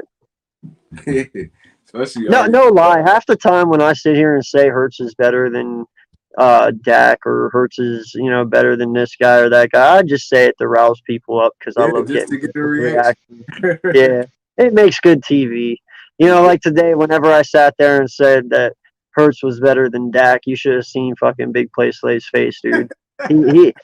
His face about melted off, and I was like, see, but that's what I love doing. I love getting under people's skin, especially at football time. I Kayvon Wallace him, and he never even knew it. This skin, man. Well, listen, man. Like you said, we have hit 2 hours and 2 minutes. I appreciate you coming on here with me, and dude, you are an awesome individual. I'm glad I met you, and I hope we can collab a lot more. It is totally fun, and I enjoy talking football with you, man. But yeah, why don't you let everyone know where they can find you at, my guy? Like I said earlier, y'all can find me in the cave, man. I do a little thing every week, and it's called Live from the Cave, where I actually open up the chat so everybody could come in. Anybody welcome. You don't even got to be a content creator. If you know football, get in. We're going to talk football. It don't even got to be about the Eagles. I talk any football, any team, any year that I can remember. It's just a little fun thing that I do, man. Y'all can find me on Instagram, One Tree Rock 215, Twitter, One Tree Rock. Or y'all can just pull up to the live I even do it on Friday, Saturday, or Sunday, man. Just hit that notification and hit that like and hit that subscribe button, man. It's your boy One Tree Rock. Hey, I appreciate you coming on and talking Eagles football with me, my guy. It's always a pleasure talking with you, and I enjoy every conversation we got. Yes, sir. You know, so once again, everyone, this has been another successful stream of AK Eagles and the Eagles Uncensored podcast. This is the late night stream with AK and my boy, One Trey Rock. Until next time, everyone, please remember to subscribe to my channel if you like the content. But definitely make sure you hit that like button because every like gets my content out there for more and more to view. So that is probably the most important thing to do is hit that thumbs up. If you dislike it, you're fucked up. No, I'm just playing. But once again, I appreciate each and every one of you for coming out. God bless. Tomorrow night, don't forget to tune in at 6 o'clock. I'm going to start my live stream, and we're going to do the whole game tomorrow night. So definitely stop in for that. Until next time, this is your boy AK and my guy, One Trey Rock. Fly Eagles Fly. We're out. Peace.